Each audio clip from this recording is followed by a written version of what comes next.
Sure. It's only the Alliance Leagues. It's only February. Only a warm-up. Only a relegation.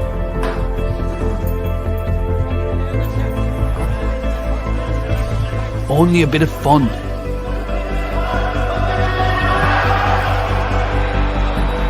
It's only a debut. Only hundreds of competitive matches and thousands of players giving it their all. Only an unstoppable passion for GA across the whole nation. It's only 30 years of Alliance supporting the leagues, and we're not done yet. Only the leagues. Only the Alliance Leagues.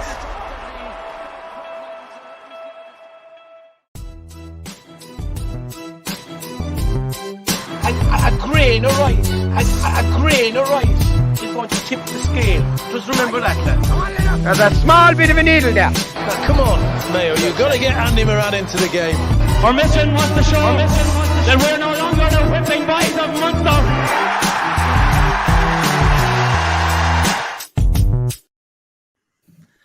Good morning, Valentine's Day.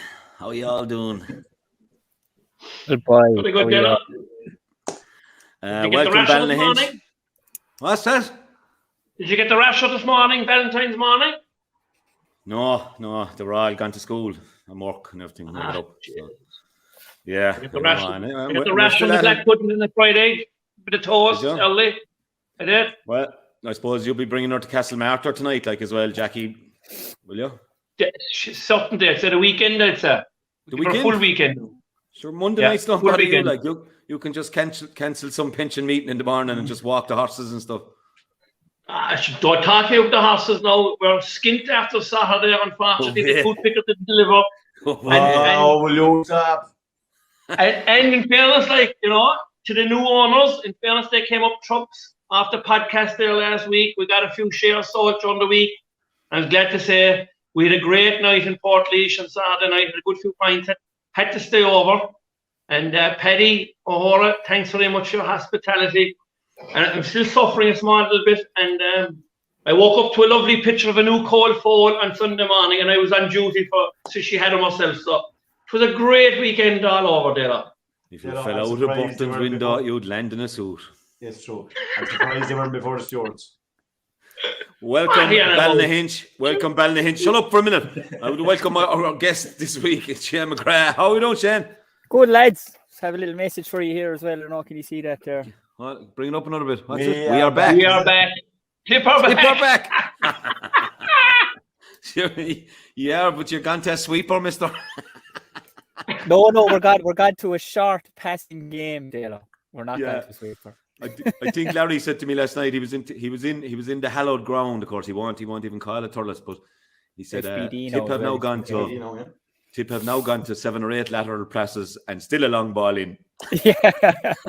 Well, I was down in Ennis yesterday, and the short passing was going on there, but you still have the generation, no more so than a lot of your stewards down there, Dalo, and they'll just say, "Will you hit it in, will you?" And I'm sure that was going on in Simple Staying as well. But look, these things take time. It won't be for everyone, but I suppose if you have a bit of success, the management team feel that this might suit their style of playing, and I suppose we'll have to see early doors, isn't it?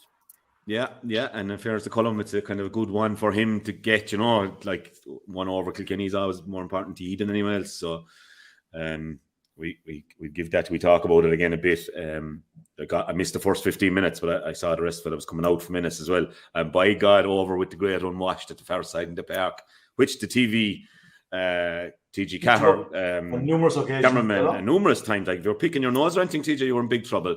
And only for my 2 daughters had their makeup on and stuff. They'd have been awful giving out, But anyway, sure, look, there's it's just such thing as bad publicity, I suppose, in some ways. Yeah. But anyway, Kevin O'Regan and Colin Higgins as well were absolutely riddled with texts and everything. It was one of those ones where the crowd are just going, "Will you let it in?" And then you glance up to your right-hand side and there's actually no one above, only Shane Meehan and 3 Matthew O'Hanlon maybe, and Liam Ryan and a few more on him, and he's about 5 foot 6'7", and the three boys are 6'3", like, you know. So it's, look, spectators just have to learn to see it evolving. Now they're right at times, because there was one puck out from Ever Culligan. He just leathered it down the length of the field. The next thing, Shane Meehan caught it and was 1-on-1, and Mark Fanning made one of the most unbelievable saves I've seen in a long time. And that was a feature of the weekend, lads. Some of the goalkeeping was just unreal in all the games. We'll talk about that. I suppose, look, despite Harry Ruddle, despite Mickey Moore, Kilcoo, despite the Gunners, despite Henry Shefflin's Galway, there's only one story in Ireland this morning, lads, and it's not the LA Rams. It's Super Bowl Monday. We could be going for a skite. There's only one story, lads. This man after move. It's moving day on the fantasy hurling in association with one row. And Han the Queen has gone top of the celebrity overall table. This is our own one. 370. 370. Like, there's two people have to be congratulated here. One is Pam Mulcahy and one is Charlie Landers. Because your man doesn't even know the team. Like, not alone is he top of this, he's third in our listeners. He's fourth in the overall fantasy hurling, right?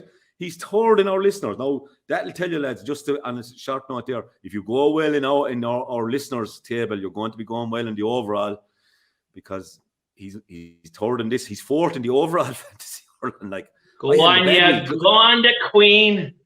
I tell you, how would you do it, Mark? 370. Well, look, Dalo. What's the secret? What was the secret like? Sat down with a cup of tea there now on Wednesday and Thursday. I was looking at my options. I saw you all had Jason Ford as a captain, so I said the one thing I gotta do here is I gotta switch my captain. And I had, as you know, I had a good feeling in my water about the Waterford lads at the weekend. We picked Ballygunner to get over the line in the All-Ireland final. We put a lot of look on that one, I can tell you.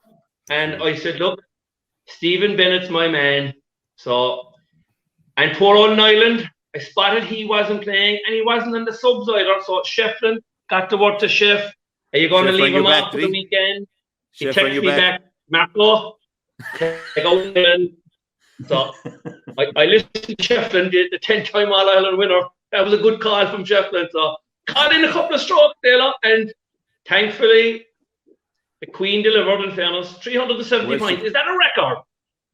I'd say it's up there. I don't know. We'll have to get Cahill there from Owen Rowe to confirm, is it some kind of a weekly record? I'd say it is, like. And you've Antrim next, like, as well, Waterford, so you won't be changing the captain. I've no Antrim. I don't think I'll be changing the captain. I'm just the big question now for the couple of experts that are on the pod there this morning. Will ye be changing your captain, Dan? That's the big question. There's no transfer window for this next one. No transfer window, yeah. How's it gone? Oh, Jesus. What we need now, Dilo, is we need Liam to give Stephen Bennett no rest. Sure, you'd have to give him a rest after those couple of games, and we're all back in the game then.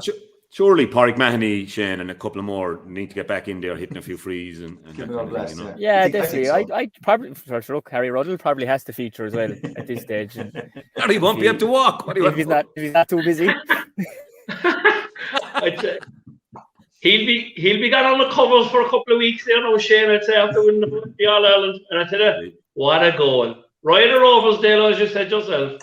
Ryder Rovers, yeah. He probably do till about Wednesday in the clubhouse to be getting secured in Thursday, so you move out to the pubs locally, and then you probably have to go out to Dungarvan Friday evening, like, you know, to see out the weekend. I'd say straight to Coppers for him, Dale. I'd say up to Dublin, new suits for the whole lot of them, and into Coppers that night. That's the only job for it. But Boar's Head first of the cup. Yeah. And to all the Ballygunner crowd, we were a bit harsh on you after the Lockmore match here on this podcast, lads. But you're welcome to Murty Browns with that cook, Tommy Moore, if you want to come up as well. I put on sandwiches for you. There's no problem. Yeah, Marco, just to say, like, and TJ, the other side of that there, you're lucky Glen Rovers' finest, who's now living in a 3.4 million mansion on the Blackrock Road, Shawnee McGrath, stayed in the fantasy hurling there and didn't make any changes at all, I don't think. Yeah, I kind of struggle a small bit, but I'm only 100 points off Marco, and you know what? I give myself a small chance to catch him. He'll slip up somewhere along the way, Steve. A minute it will be rested. Like 290, I would have been happy with that. And like yourself, Dale, with 332 in a normal week, but he blew us out of the water. I suppose credit where credit is due, Marco. He got a bit of stick for the last couple of years. He's, after changing his management team, master stroke by Landers, and has put him to the top of the league, in fairness. Yeah, I got it. I think I was being well handicapped there for the last couple of years down near the bottom, like, you know. So I said 2022. The COVID killed me as well. Like I wasn't allowed out. Like so, I'm starting to venture out again now. I've managed to make Naas on Saturday, so I've a bit of freeing up now and getting to talk to fellas again. What's the story with Cork flag? 2 rounds of the league. What's this thing? What's the story like? What's that thing up? There's no cups in February, like. Well, I'm just looking at the league table this morning, and I see Cork are top of the league as well, like so. It's a bit of a fantasy hurling going on and off the field. Is there a cup for top of the league, Dylan? TJ, your man is after giving us a tipper back, and there's a Cork flag on it. I tell you, the Empire don't be long striking back, TJ. And Dalo, you said it last week. Was there a mini crisis in Limerick? We'll have to discuss that again now. We will. We'll get to it. You went to Naas Saturday, Mark. There was an awful lot of money on the tooth. There was an awful lot of money on the tooth picker, but he met with a misfortunate bump at the first hurdle. Did he? He did, unfortunately. He got carried out there, and Mark McDonough did very well to stay on top of him. Now, actually, he probably should have pulled him up actually at that point, because he was away back to poor old fella, and and the new owners were there as well. It was kind of embarrassing, but you know what? They were happy enough afterwards because he started to settle again a bit, and. He got a nice education now after being nearly taken out of the first. So we'd be hoping, Dale, at some stage we might be able to collect a bit of a gold medal someplace. But unfortunately, for all the people that took the prize on me in Gordon Park and also took the prize on Saturday, beware Cave Kennenby, beware the dog. Jen, do you have a couple of lads that have to be kept back a year in the school? Like you wouldn't. It used to happen in my time anyway. He was kept back in 5th. See, they're sending them to school now, Dalo, and they have 2 or 3 years of school done, so they're only coming in for the crack now, like, you know what I mean? Yeah, that's a bit like the tooth picker now, kid. Right, okay. He got a good bit of learning, TJ. Did you ever hear the bit of it? I did, and in fairness to Marco, I was talking to him on Saturday morning, and he told me he was going to be ridden cold. What he didn't tell me was it was going to be freezing cold. He was so far off him. He was so far off. And in fairness to Mark, he was kind of happy out. I still thought there was a lot underneath him, but yeah. I would say to the listeners the next day, whenever that is, 2 miles. He pull him again, you stop. Might be better going the other way around, Mark. Does it going right-handed? No? Well, yeah, he did actually go very well in Punchestown going. Is that clockwise? They call that clockwise? Yeah. Yeah. He was just a bit far back, I think. The bump definitely knocked him out of his stride, but no, he got a good education now, I would say. And look, as you know, in the bumper runs he ran very freely, so just needed to make sure that he get around properly. And look, we'll have another day out of him, I'd say. But there might be one share available there, but unfortunately for the fellas that snapped up to $6,000, the price has gone up to 7,500 now for a 10% share. So the last of the Angels, guys. After running stink and finishing a bad 6th, the price goes up. I don't get it, like. Well, it's hard to believe this now, right? But I got 2 phone calls after the race to say, was the horse for sale? So there's obviously some shrewd fellas out there think something more than I do. So I just have to put up the price, unfortunately. But for the people who took the first special offer, thank you very much. More to follow. Which I suppose leads on to the racing club as well, Dalo, that we've had our initial meeting and we're on the move. It's on the way. Be patient with us. And we are getting there in huge strides, I'd have to say. Can we give the name of the racing club, TJ? Oh, I think so. I think it's synonymous with ourselves. So the name of the club is going to be Too Old, Too Slow, Too Four Social Racing Club, Mark. Yes, I agree, because this is going to be a real social aspect. And the one thing I like what you said the last day, TJ, was this is going to give people an opportunity to go to places that they haven't been before. And I like that. It was good. It was a good Zoom Isn't meeting it? the other night. It was a good Zoom meeting. yeah. Yeah, we have to meet up now shortly again to get things. It's a watch this A lot done. In fairness to the two of you now, I give you the credit there. You making me chairman, but you've done all the work. So that's yeah. Look, it'll be great crack. I'd say there's no one going to make any money out of it unless you're lucky with punting or whatever. But you will have good fun, as TJ said. You will go to places you probably haven't been before for handy money, and yeah, we'll fill in, we'll flush it out now more in the next couple of weeks because we've more work to do with lawyers and accountants and everything else that have to do their bit as well. So hopefully, we're talking about limited to 500 people, first 500 in, and I'd say we'll be well subscribed because it looks good. Talk of 4 horses maybe being leased and 2 jumps, 2 flat and stuff like that. So we won't I won't go into any more details because I'd probably make a mistake and I'd let one of the two of you explain it better. But yeah, very exciting. Can't wait. We put more flesh on the bones there.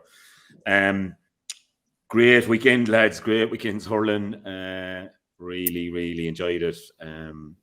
Club final have to go out first. Like, what a game of ball. What a fairy tale finish. Like, as you said, Mark Ryder Rovers for Harry. Just before we go on, like, because Derek gave Ballygunner, like, it was some spiff last night, in fairness to him. And I suppose he's taught every one of them and had them in the school, and I know they're big rivals now, they'll sell themselves, but I thought he really gave it up to them last night, and it was a powerful speech. But a word for Ballyhale Shamrocks, lads. And what a performance now. They got sucker punched, Shane, like they've done so often to teams, but God, like, is Reid going to the top of the table nearly as the greatest? Like, for me, he is like. You have arguments with people, and there's the funny story that people say, like, is Henry Shefflin the greatest hurler of all time? And then someone says, sure, he's not even the best hurler in his club. Like, so that's TJ for me. Is even that point, lads, in the second half, I think it was to put him. What do I have it down here? Put him 117, 114 up. They just went route one. And he just plucked it out of the sky and put it over the bar. That's TJ's class. He makes everything look simple. But, geez, I was doing a bit in Ballyhale last week, lads. I mean, that's the first match, as you all know now, first match they've lost knockout championship hurling since October 2017. And in the meantime, they've won 4 Kilkenny titles, 3 Leinster and 2 All-Irelands. Like, the club is only 50 years in existence. They're the greatest hurling club, bar none. They're the greatest club, bar none, probably as well. So, I mean, look, you have to give them their dues. But I think James O'Connor... And maybe some of you might know James better than I do, but I mean, very honest on the pitch afterwards. I suppose it took a while to compose himself for he could come back out and do it. But he said, what he said was, we've been doing that to teams a lot this year, and it's not nice to be on the other side of it. And, like, it was a super game, wasn't it, lads? I suppose second half in particular. First half, we weren't sure what was going to happen, but Jay's at home, second half. And, like, we all wanted Ballygunner, Ballyhale, I suppose. We did, like, they were the 2 farm clubs, and we just wanted them more so than we want to see maybe Liverpool and City face in the league, Premier League, or whatever 2 horses there you might have. I'm like a lad with a surfboard now who turns up to compete in the Winter Olympics here. I haven't a clue what's going on, right?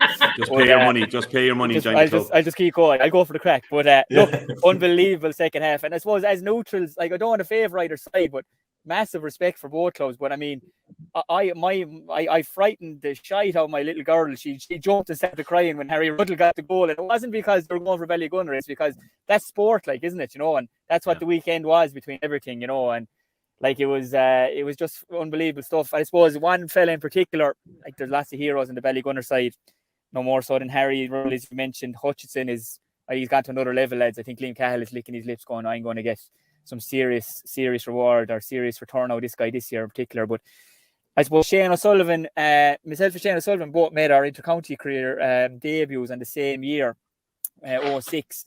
And like, as I said, I was struggling to watch the match the other day. And Shane O'Sullivan, he's some warrior lad, in fairness to him, still going. I know a lot of emotion for him because he probably knows he mightn't get that chance again the age that he's at, but he's still fair fit from what I'm hearing in training. So, unbelievable game. Picture of him at the end of it, Shane. Yeah. And he made a mistake for the goal now. That ball beat him for the goal after what a save again by Saki, and the ball went through his legs, and Reid flicked it to the corner. But and to win the free Dalo, you know, it was some free by Pádraig Man, you know, and like, you know, I suppose on a personal note for him, delighted for him.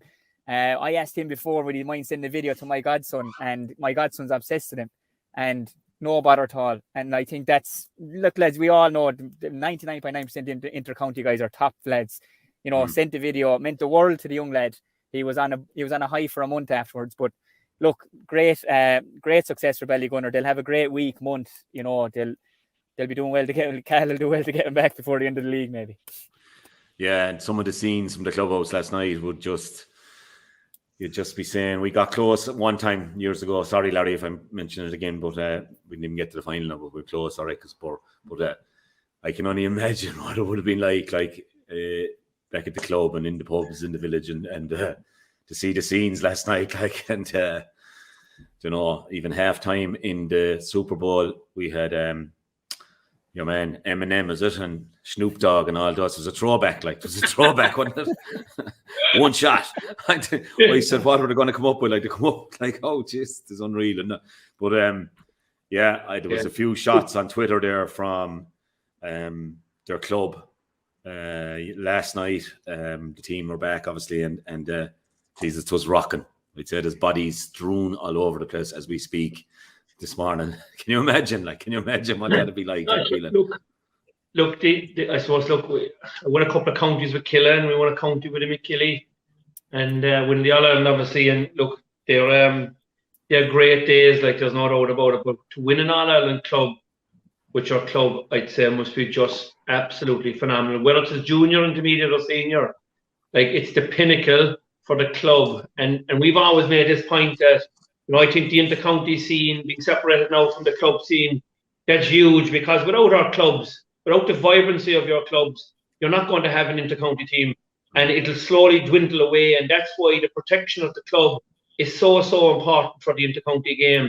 Now, if we don't mind the clubs, we're in a bad way. So the scenes that you saw there, you know, the 15, 20, 25 years of bringing a lad from 3 and 4 and 5 years of age down to the nursery, throwing him in at under 10 and under 12, and then probably the next big one is minor, trying to win a minor county with your club, and you're under 21, and then making your senior debut. And I see the comments there today of the younger lads, and actually Shane O'Sullivan, great picture on the Examiner today. I had him in UCC for 2 years involved with Fitzgibbon. He was a top-class guy, brilliant guy. The likes of John Tennyson was there now at the time as well. Per Cronin, Shane O'Neill from Cork were other guys, but Shane was a leader straight away. You could see it in him, and he had a huge respect for all his teammates, and vice versa now. He was a real leader. But, you know, he mentioned the amount of young fellas that came on for Ballygunner yesterday, and that, where the team is backbone by experienced fellas, it was still the younger lads he thought they got him over the line. So it's just brilliant. And I would say my heart goes out to James O'Connor. I know James very well. He was involved with Killa for a couple of years with us. Brilliant guy. How he's not involved with an inter-county setup, I will never know. That's just amazing, because he probably is the most successful club manager stroke coach in the game at this moment in time. Won a county with Carricktool, got Father O'Neill's to an All-Ireland club against Tullaroan, and even got, I think, Lismore got to a county semi-final a couple of years ago, and we're only beaten in extra time against Ballygunner or later on. So he's a really wonderful man, and any inter-county setup would really be a better place for the likes of him. And just on the Ballyhale thing, you know, they probably had the game in the bag, and they'll be kicking themselves that they didn't close it out. 58 minutes gone, 4 points up. They've all, you know, you'd be shocked if they didn't close it out. But that's testament to Ballygunner's belief that they kept going and they got the goal at the very end. You know, I'd say the goalkeeper was slightly unsighted, I would think, and it took a hop as well. So, you know, there'll be a lot of fellas might say, oh God, he was 30 metres out nearly when he struck it, but he would definitely, the keeper, I think, was unsighted. But just, you know, just going back to TJ, and I mentioned this last week, lads, what he did to St. Thomas's with the goals, the penalty that they struck, TJ, we saw that. Like, the penalty was a rocket, and the 21-yard free that was taken to the angle. Like, and I mentioned this about Ring. I never saw Ring, and the stories of Ring were just incredible, what he's able to do. And I would concur, like, I think TJ Reid, like, is definitely up there with Christy Ring. Like, I have to say that. whether he's better, I don't know. I'm not going to go into that, but like, it's just phenomenal. He's a phenomenal player, and we're really blessed to be around to see him playing at this moment in time. Yeah, Marco, I think to add to what Shane said there, I saw somewhere that it was his 25th senior final for Ballyhale, and like he was a major contributor and all that. So if you think about us small rural places trying to play in maybe 1 or 2 county finals, he's played in 25 senior finals, between county finals, Leinster finals, and Ireland clubs. It's just phenomenal, and he's been one of the main men in those 25 finals. But I suppose, look, along the lines of what you said, it did look like and feel like for a while in the second half this game was going away from Ballygunner. They were 5 points down. Then Desi, a moment of magic, wins the ball. It's a 50-50 ball. Yeah, it wasn't a handy ball out in front of TJ either. No. It was a 50-50 ball. And Darren Mullen had played well, like. Yeah, it was excellent. And Desi knew at that stage at 5 points down that they needed something. And in fairness, the keeper was definitely onside there because Joey Holden was kind of blinding him. But great goal to bring him back in the game. And then it felt like, again, that Ballyhale were just getting to grips with it and they were getting the scores a little bit easier. But you have to say, and I know some of the players in Ballygunner spoke about the process afterwards, and they were obviously really well drilled and coached, even from the mental side of it. They knew this was going to be tough going down the stretch. And that is sport now, like in terms of being prepared for this. And I suppose Ballygunner, like they've won 8 county titles in a row. They've clearly said that they were hunting this, they wanted this, they've spoken about this. It was no fluke. And to go and achieve it, and in the way they achieved it, was just incredible. And then for the final whistle to be blown, it is, as you said, Dalo, right or over stuff. And I will say is, we said last week that if Ballygunner were to win this and break the mould for a Waterford club to win in All Ireland, you could see it as being a factor. I know here in Limerick, like when the Piersheik went on to win the All Ireland club, and you know that was a big factor in knowing that, look, that your club scene is as good as what's in the country. It's now a proven fact. I think this will have an effect on the Waterford players, the Waterford people. I think it'll do a lot for them. I think Derek called it right last night. So just a massive result for Ballygunner and a massive result for Waterford. Yeah, I think, Derek was saying that last night as well, wasn't he? There was a few fascinating matchups, Shane. We touched on Desi and Darren Mullen. I thought Darren Mullen did an awful lot right for a lot of the game, and played the percentages. But for me, one of the winning ones for them was Ian Kinney. I know on Cody, he brilliant match cornerback. He was, I know you'd be saying man of the match was Desi or TJ, but I thought Ian Kinney nearly pound for pound did a remarkable job, and again was involved in the move for the goal, and like calmness. Like another fella would have got that ball when he got it and just bait it down. Like it's the last chance to get it up there. And I'm sure, a bit like we were talking about in Ennis and Thurles, most of the supporters from Ballygunner were saying, "You hit it down the field." Like and Desi could catch another one and stick it, but it like just the way they worked it, and he was monumental in that. And what a marking job he did on Cody, especially in the second half. There were some battles in there, Dalo, in that line alone. Like Coughlin and Colin Fennelly had some battle. Like Jesus, 2 absolute warriors there. Nothing like I'd say they wouldn't be simple now in the field either of them. What there would be no quarter rest or given there, like between the two of them. And Coughlin, like he just does the simple things right. But Kenny reminds me of a Sean Finn, Paul Barrett type player. Maybe not to the level of Finn and Barrett in inter-county scene, but I mean his composure on the ball, the confidence in himself. Remember in the second half, boys, the ball comes in and it's just maybe gone an arm's length from him, but he just taps it down and he knows he has a bit of space right in front of the goals and he carries it out. But I suppose, I think Mark said it as well, TJ, like to have the trust in yourself. We've all been in situations, lads, where we're down a point or two, just to want to get it into the square, and everybody in the crowd wants them to get it into the square, but everybody in the field has a different feeling, like, and there isn't that level of nervousness maybe that you have in the crowd or as a manager or as coach, but to just work that ball and work the ball. And lads, what I loved about Ballygunner all year, and I don't know, do they focus on it or they make it a point? Their stick passing straight to hand is phenomenal, and a place like Crow Park only kind of adds to that, really, doesn't it? That gives them the opportunity, top pitch, to let them do that. But watch all their ball to hands, the balls that go directly to hand in some of their scores. But they want to go to hand all the time. If fair enough, it's going down low to the ground, they'll take a touch. But the ball to hand, the composure to do it. They obviously trust in the system, and what a fitting song to come on. I think "Don't Stop Believing" came on. We've all danced a few times with tops on and tops off to that song, I'm sure, down through the years. But I mean, for that song to come on and for them, and as you said, lads, for Waterford hurling, I think Derek was a bit emotional there last night, Dalo, on the telly. I know Derek, relatively well, not as well as you would, but you could hear it in his voice that he was emotional. I think as a Waterford person, first and foremost, and secondly, as someone who has taught them all as their teacher, and I suppose personally as a teacher, you are a kind of a mentor to these lads growing up. They see you as much as they see your parents. So I think that's maybe where the bit of emotion came from him. But massive for Waterford hurling to realise that, look, lads, we go up there on the biggest day, and if we are 2 points down, look what Ballygunner did. Never give up on it. We have the hurlers to do it. Trust the system. That's what they did. And, it really has paid dividends for them. Yeah, a huge congrats to the men in black and red. I suppose it's nearly overdue for you, but at the same time, no one will hand it to you, and you had to go away and get it on a day where maybe I felt anyway that they possibly could win by 4 or 5 points, that they were more balanced than Croke Park. But of course, the Warriors that are down in Ballyhale, just 20 miles down the road, which is gas too when you come to All-Ireland, isn't it? And the next thing, the crowd that are only 20 miles down the road, you're meeting them. But that's just to stick with Waterford, lads, to bring it on from that. And we go back to Saturday night, we'll take the whole league as it happened, and date-wise and time-wise. But go, because we won't be saying too much about this match, and it's more worrying for Laois, for me, to ship 7-31, and for Stephen Bennett to get 3-8 and put your man top of the table as well. He's captain. But there's a fantastic as well, and Derek did give it up to last night as well. But man that got 2 cruciates, and you could say, would you give it up? Imagine people around his club and maybe even his family. No, I'm not saying they did, but saying, Jesus, forget about that old thing. See the Burka back again, lads. They're building a fair squad. Cahill has a fair job ahead of him trying to pick this team for championship if people stay fit and the Gunners lads come back in and commit.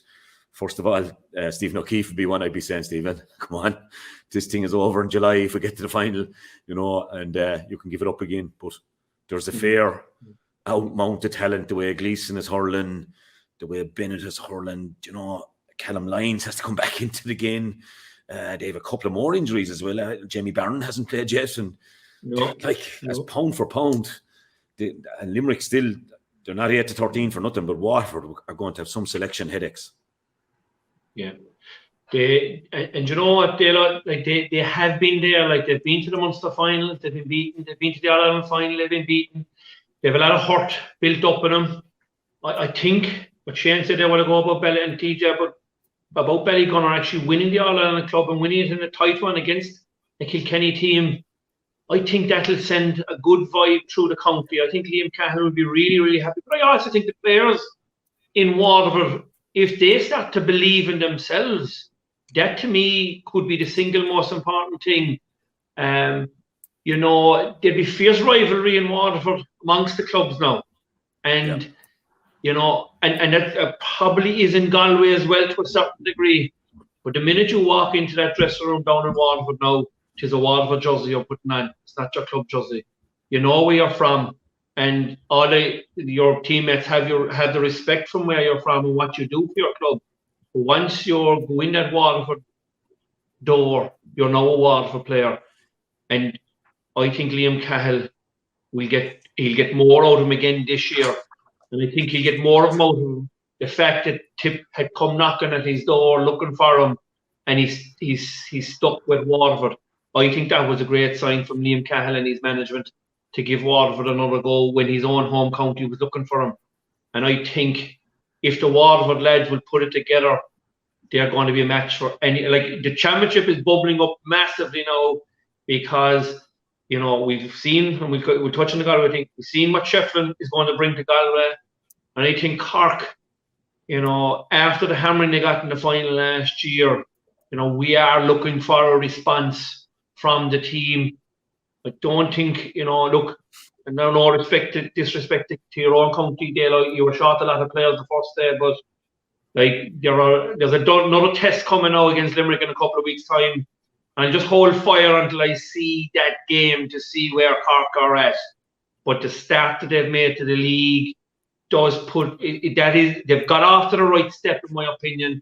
The question is, are they going to be thrown offline now by a bad result? That has been one of the criticisms I'd have to say, that they can get thrown off very easily.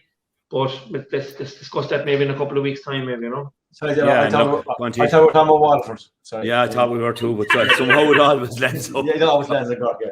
And I just think that the TJ, league fixtures for Liam, the next Waterford fixture is away to Antrim. So he's able to give the Ballygunner boys a couple of weeks off, right? And then he's got 2 lovely fixtures at the end of the league where they basically have Tip at home and then they have Kilkenny away. So the finishing touches, I think he'll be putting to his team. So it's just fallen nicely for him.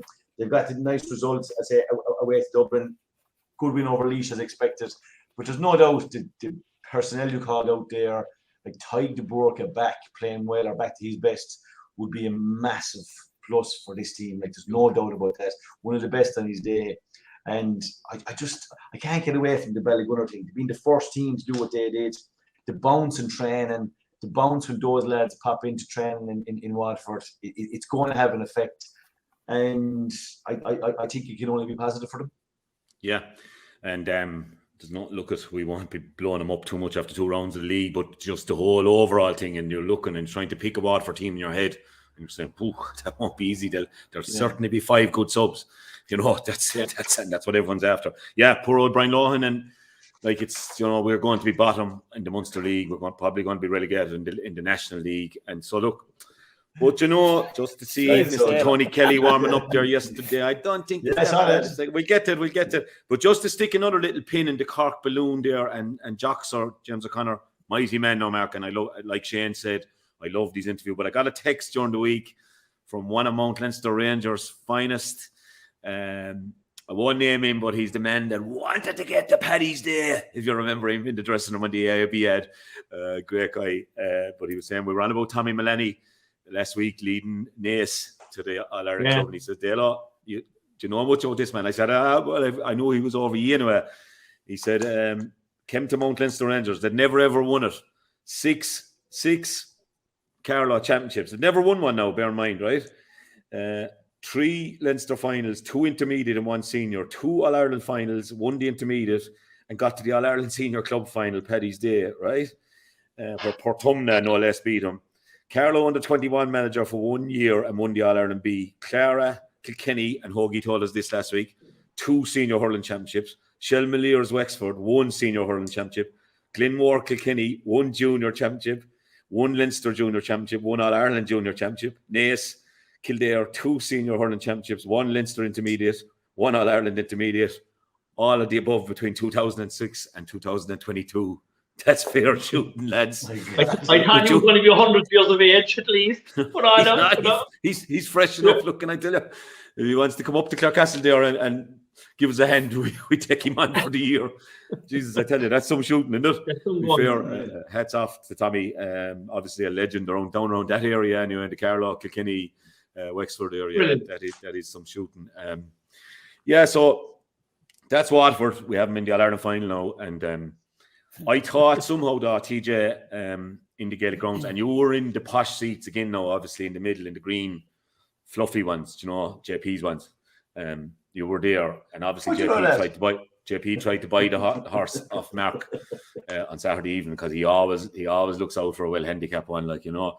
And he listens to the show regularly. I know that, like JP and Jerry when he's not playing the pro-am golf over in the States. But lads, you saw where we were, TJ, with the RTE thing.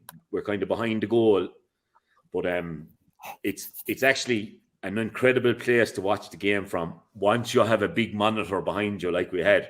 So when the ball goes up to the Innis Road end, you can turn to the monitor and see the finer details, and you replays and everything.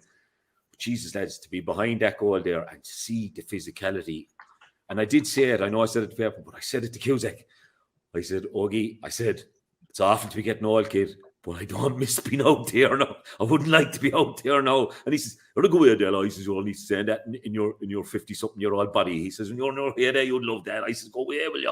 Just get out in front of your man and stuff and launch the ball long with the hitting and the banging and the... Jesus, I'll just say one thing after. Conor Whelan, lads, is a street fighter after, because there was a few rucks in the second half in front of us. And like, you had Finn and you had Dan and Nash and you had Burns coming back, and he was inside under him. banging his knees off him, arse off him, hips off him, and still coming up for more. Like, and I tell you, it was some game to watch. For me, I know I was there and I was up close and I was in Ennis yesterday and watched everything, but like I thought it was a level above anything else I saw. And I know you can't judge the Cork game and the Waterford game because they were routes, let's say. And I really, really enjoyed the second half in Thurles.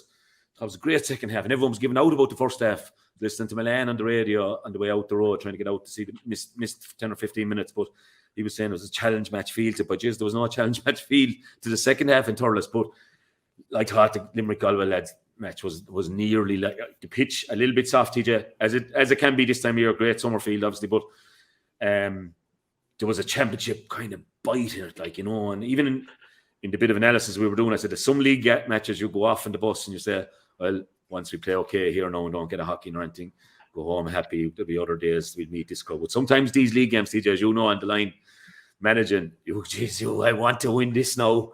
And that match 10 minutes into the second half got like that, didn't it? It did.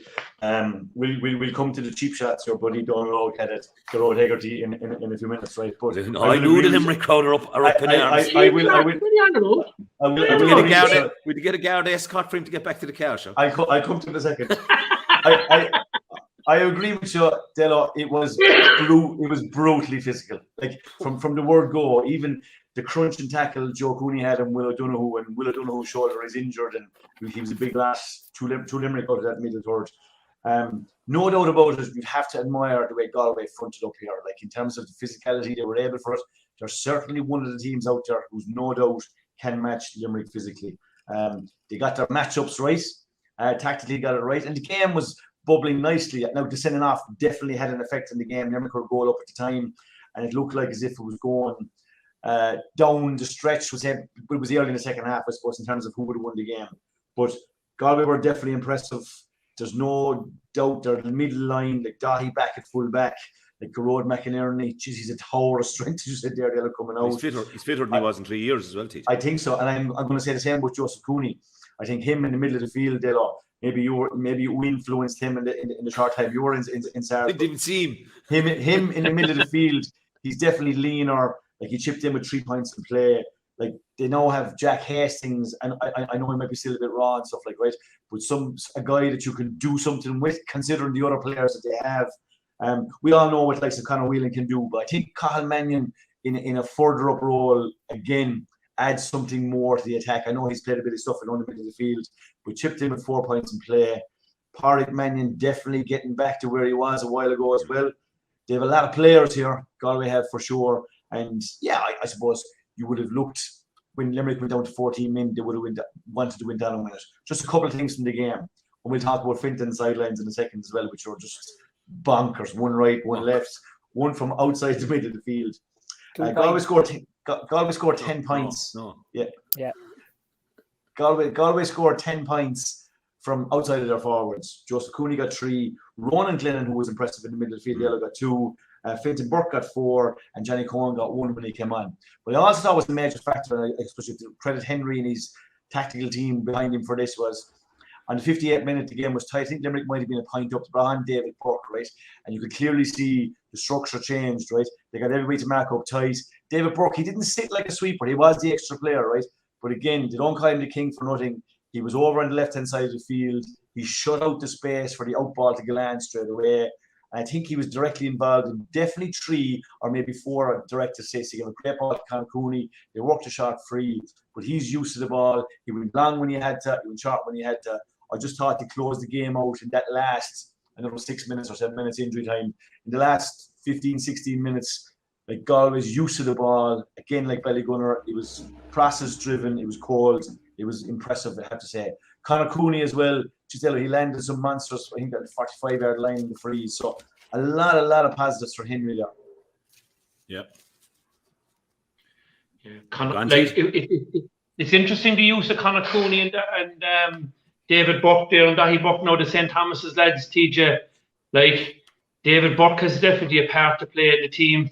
The biggest question, whether it be start now, whether it be coming on with that, you know, when the fizz has gone out of the game, maybe with 15 or 20 minutes to go. He's a great leader, isn't he? David Burke. Like in Thomas's Marco, they call him the king. And as I said, it's because of his leadership and what he says goes. In fairness, he's brilliant with the youngsters. He's brilliant with the underage in the club. He's an unbelievable leader in the dressing room and has been for a long time now. And his influence around that Galway setup, I'd say, is just invaluable. And that's why Henry would have gone after to have him. And I don't think it makes a difference. Mainly, he's a huge amount of miles in the clock, given what he's done in the middle of the field. And Shane will know that better than anybody, that what he's done for Galway in the middle of the field. He's just a Rolls Royce of a player. Unlikely that 70 minutes would probably be within his grasp, I would say, in the championship now. But whether it is a starting role to keep him in the game or a closing out role, there's no doubt you will see him in the championship. He has a part to play, and that's the beauty of the panel, isn't it? And for players that, whether they're young or old, is if the management can say to them, listen, you have a part to play in this team, because it's a team game we're playing. It's not an individual thing. This is a team game. You just hang in there. We know you have certain abilities that we want you to bring to the team, and we'll make the decisions. But you as a player, just please come train and give your all, and we will find a spot for you at some stage, whether that's starting or whether it's closing out the game. And Shane, we'll go back to you now, TJ. I know you have a couple of things to get off your chest. From a Limerick point of view, Kylie, good interview last night. He's always straight shooter. Neen, we speculated last week, taking off Aaron Gillane at half time, just off. And I love Gillane as a forward. Now, don't get me wrong. I'd be critical at times that he doesn't maybe show up on given days. But Jesus, when he shows up, like he's something else. And Kylie then declaring afterwards, saying that he'd be 3/4 happy. Last week, he'd be only 1/3 happy. But this week, maybe he'd be 3/4 happy. Yeah. Is it ominous looking like when Hego sending off at a huge? We don't know who who won the game at that stage, because it's very 50-50. But and I thought Galway used the extra man very well, but as TJ said, when the king is bringing on the king, it's a good sign. Yes. But for Limerick, it's beginning to come together. They're a bit behind the chasing pack, I'd say, but beginning to come together. I think the people who think there's a crisis in Limerick are the people who think that Henry Shefflin is still playing himself intercounty.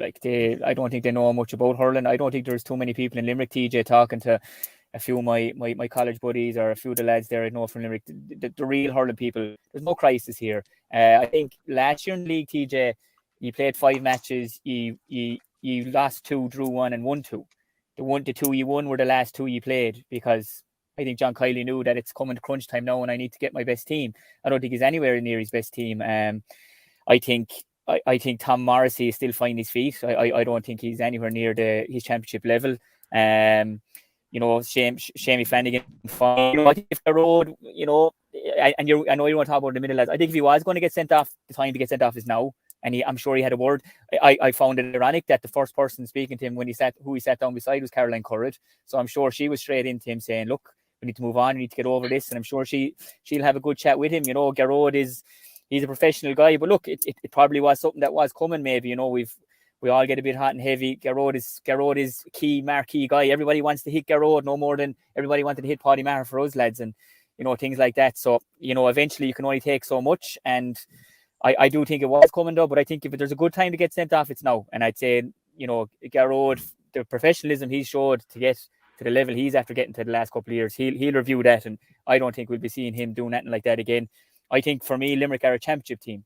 I think they're happy that they have their couple of league medals in their pockets. But lads, let's be honest here. If I asked you to name the last 10 winners of the league, you'd scratch your head. No more so than asking Mark to name his fantasy hurling team there. He wouldn't be too sure of it, right? But if I ask you to name the last 10 winners of the Liam McCarthy, no bother at all, lads. We'll rattle them off for the last 50, 60 years, most of them anyway. So I think that's what Limerick are. I think they're a championship team. I think, and in my opinion now, and he's one of my very, very good friends, Darry Egan, is over Wexford and Henry over Galway.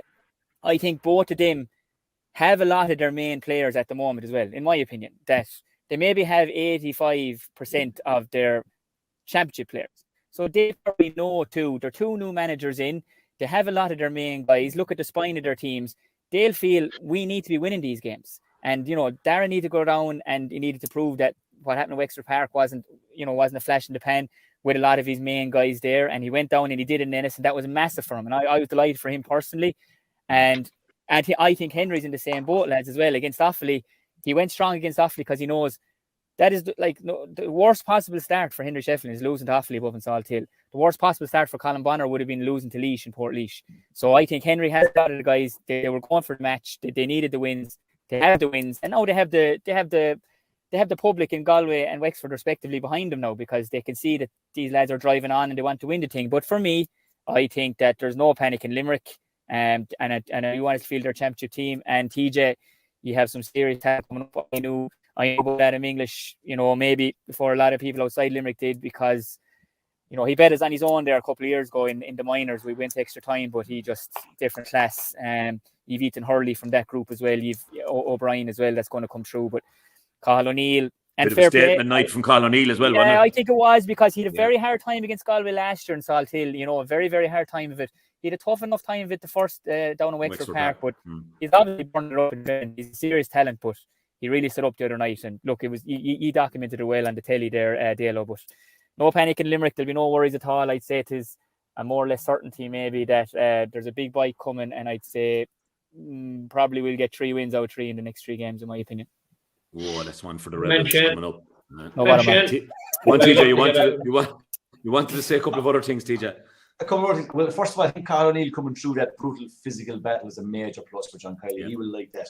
Like, we didn't have that kind of main axis of Declan Hannon at 6, Will O'Donoghue was gone early out of the middle of the field, and Cian Lynch. And without the 3 of those in any team, I think, it's a little bit more difficult. That's not saying anything negative about the guys who were there. John Kiley was having a look.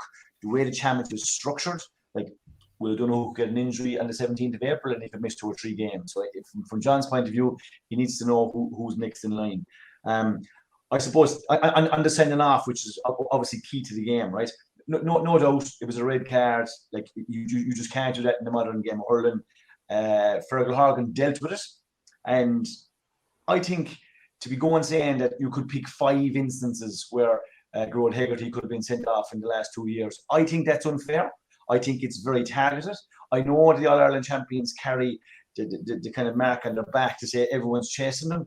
But, like, I could pick instances in the other games that I saw, like, where, and I don't mean to be picking anybody out in particular, but Walter Walsh's tackle on Cathal Barrett was high, where it was free. Like, we're not giving out saying that should be a red card. I saw in the very early stages of the Clare Wexford game where Cathal Malone came in a little bit clumsily and late, and he slapped down in front of the face guard at the helmet. So I think if Don Logue wants to be targeted and go after someone like Gearóid Hegarty, I think it needs to be that across the board and look at all facets of your play. Gearóid is a giant, right? Yes, the hurley looks light in his hand, and yes, he waves at times, but I don't think Gearóid Hegarty has hurt anybody in the games that he's played. I think in all the instances that have come across, the referee has dealt with him. I thought actually, you spoke about the goalkeeper. I think the refereeing over the weekend was very good. Most referees trying to let it flow. But I just think picking out him, like, is it possible that before that incident, Kyle Hayes was swung out of? Like, these are big boys, and people, as Shane said, they're trying to have a go at him, and that's what you want. Like, Galway fronted up. They did look good. In his defence, TJ, I mentioned my view of the game, where it was from, right? So he was up my end in the first half, as in the forwards, and he got a lot of treatment off the ball. Like, he was being dragged, runs being checked, etc. But and that's the point I tried to make Saturday night. It was like, killing a mouse with a sledgehammer. Like, you just can't go in and swing your hurley twice across a fella's face, TJ. No, you definitely can't. But, like, and in fairness to Joe Cooney, the man that he is, he didn't go down. Like, you know what I mean? He took it. And, like, but you could say in a melee like that, right, it's unusual to see just 1 card, right? What I could say is that if you were to be nitpicking, I think Kyle Hayes was fouled before the incident. I'm not even sure if it was a line ball, but that's irrelevant. But I think that Gearóid Hegarty reacted to Joseph Cooney. That was the reason for him giving the early. Like, if you were to be absolutely fair about it. So what I'm saying is, it is easy to go and say, oh, Gearóid Hegarty, and then go back.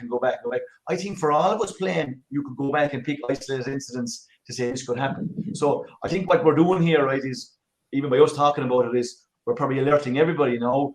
Shane is right. Gearóid will deal with this. Like, he is an intelligent man. He will know that people are after him here, but you don't want the edge to go away. Like, these players, Gillan, Shemmy Flanagan, Gearóid Hegarty, Kyle Hayes, like, what they're dealing with. I could come along here today and say that there's cornerbacks swinging out of Aaron Gillan every single day that he goes out. He's a mad man, and that is happening. But like, am I naive enough? He's well able to look after He's himself. well, he is. Am I naive enough to say with my green glasses on that Richie English isn't doing it or Dan Morrissey isn't doing it? That's just the way the game is.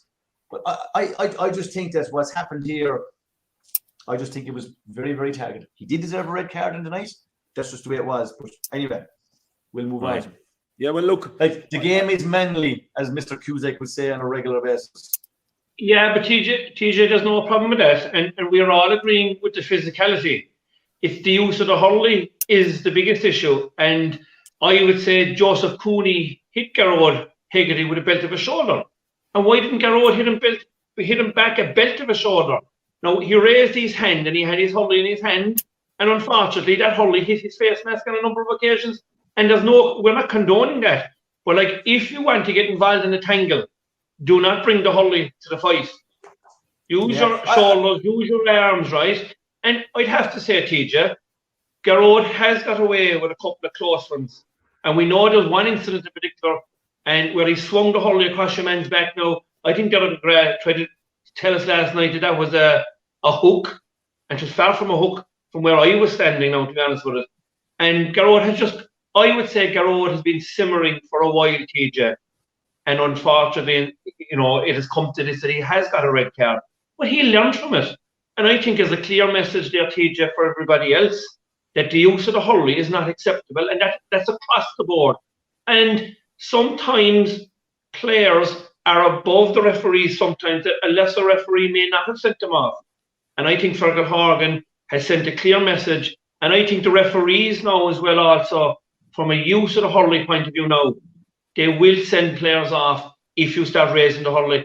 And go back to Shamie Flanagan last year when he hit, was the Padraig Maher coming out? How he now. So Glenn got away with a red card last year. Shamie Flanagan got away with a red card. And I just think from a Limerick, and John Kiley, to be fair to him, remember TJ last year, dealt with that. It's actually repeating itself again this year about the physicality. But look, But nice and early, Mark. Nice and early. That's what Shane was on about. Like, nice and early. It's nice. Second round of the league. You're sitting down this week with 2 weeks, and they'll be having a heavy week's training this week because I think they're a little bit behind. But like, when he's having that team meeting with Caroline Curran and himself and whatever, they're addressing this now. So this doesn't happen in an Ireland semi-final, like. Yeah, but like I mentioned last week, right, about the physical. Like, one of Cork's biggest challenges is, would they be able to go in to play against a Limerick or a Galway on Saturday night? Could they bring that now? And we saw what happened last year when Cork went up to Limerick, when Limerick absolutely pulverised them, and Cork had a weak enough team out. And I said it last year, if you want to know where you're at, you have to take on the All-Ireland champions. I think Henry would be absolutely thrilled with Saturday night. And TJ is right, no Hannon. The enforcer in the middle of the field gone off early, but the manner of how he went off, I think, sends out a message as well. And Cian Lynch as well missing. Like, I think John Kiley will still be very, very happy. I think both managers and both teams will have got a lot out of Saturday night. But then for other teams like us or Waterford, can we go in now and match that physicality? Because it is getting a way more physical, lads. But sorry, just the hurley side of things for me, TJ. Lads are going to go to work today, broken fingers, all that kind of stuff. They need to mind what they're doing with the hurley, TJ. I have no problem with the physicality, but the use of the hurley is the biggest issue for me. I go back to what I said. I don't think Garrod Hegarty has badly hurted anybody in his hurling career. He's a big lad. The hurley looks like a little wand in his hand because it's so physical. I think he was coming in with the hand. The hurley caught halfway down. It was a red card. I'm not stupid, right? But it was kind of coming in and the hurley went up. And in fairness to Joe Cooney, he took it like a man. It was what it was. But I just think you could pick any player. I could give you a player on any side and say, look, he could go on a given day. It's getting very hard to referee. And I thought the referees did a good job.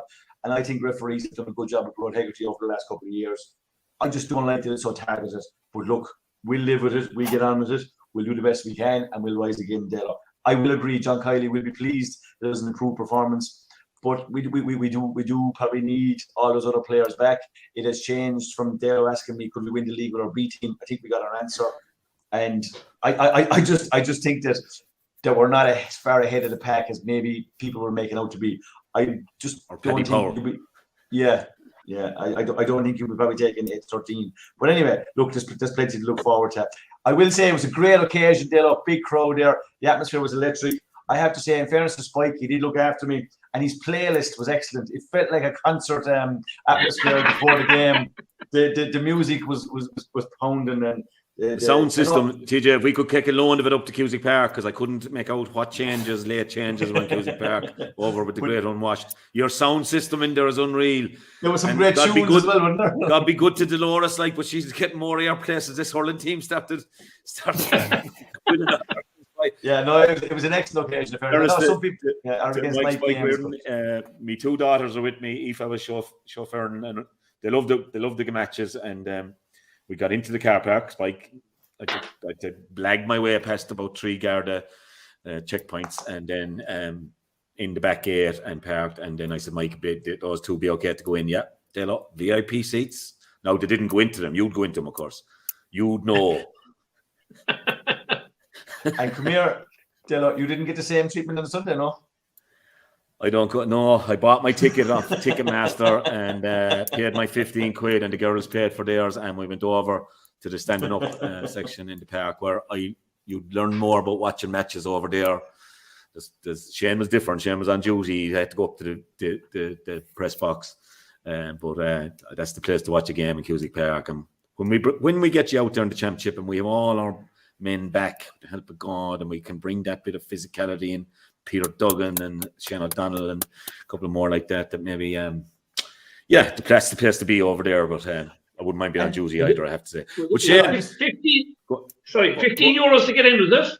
15 quid, yeah. And lads, this another thing. That was some touch Saturday night. 16,000 people, that's 240 grand. $250,000 for one match. Yeah. Quick maths. Good, yeah. I tell you, he make up anything like that, Shane. You get them right all the time. Anyway.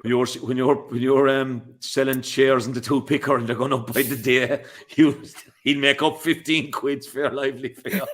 Shane, just to throw that at you, like, do all the great teams. I can go back probably 40 years now, and I couldn't go back in detail 40 years, but I can go back maybe to the Cork 3 in a row team, because that great Clare team that were my heroes, they beat them in back-to-back Munster finals. And do all the great teams have to have that bit of an edge? Do you know? I'm trying to think back along, and maybe you're saying that Cork team, Mark, your team probably had it 99, but the middle 2000s team were more of a running touch team. But they still, Mark, I'm going to ask this to Shane now, but they still brought Brian Corcoran up full forward to give something extra, and you still had the likes of Rock and Gardner and Pam Mullen and all these fellas down the back. Like so.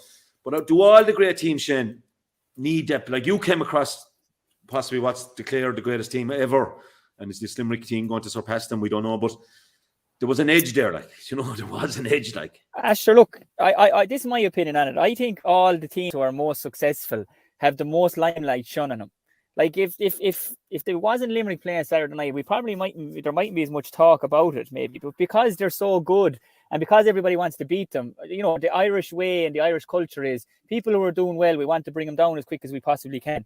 Now, like, what went on Saturday night was wrong. Like, what happened deserved to walk. But, it's just highlighted more. No more so if New Zealand do something wrong. If Richie McCaw did something wrong for New Zealand, it was highlighted more. When Ry Keane, he was a fantastic player, but a lot of people just remember him for the tackles, like, because, United were the best at the time. Shocking. So I think you have to realise that, all these teams, the things that happen, the bad things happen, are probably highlighted a bit more than, the teams who aren't as successful. So that's my opinion. And the other thing to talk about, in my opinion of playing against them, they are the greatest hurling team ever, collectively.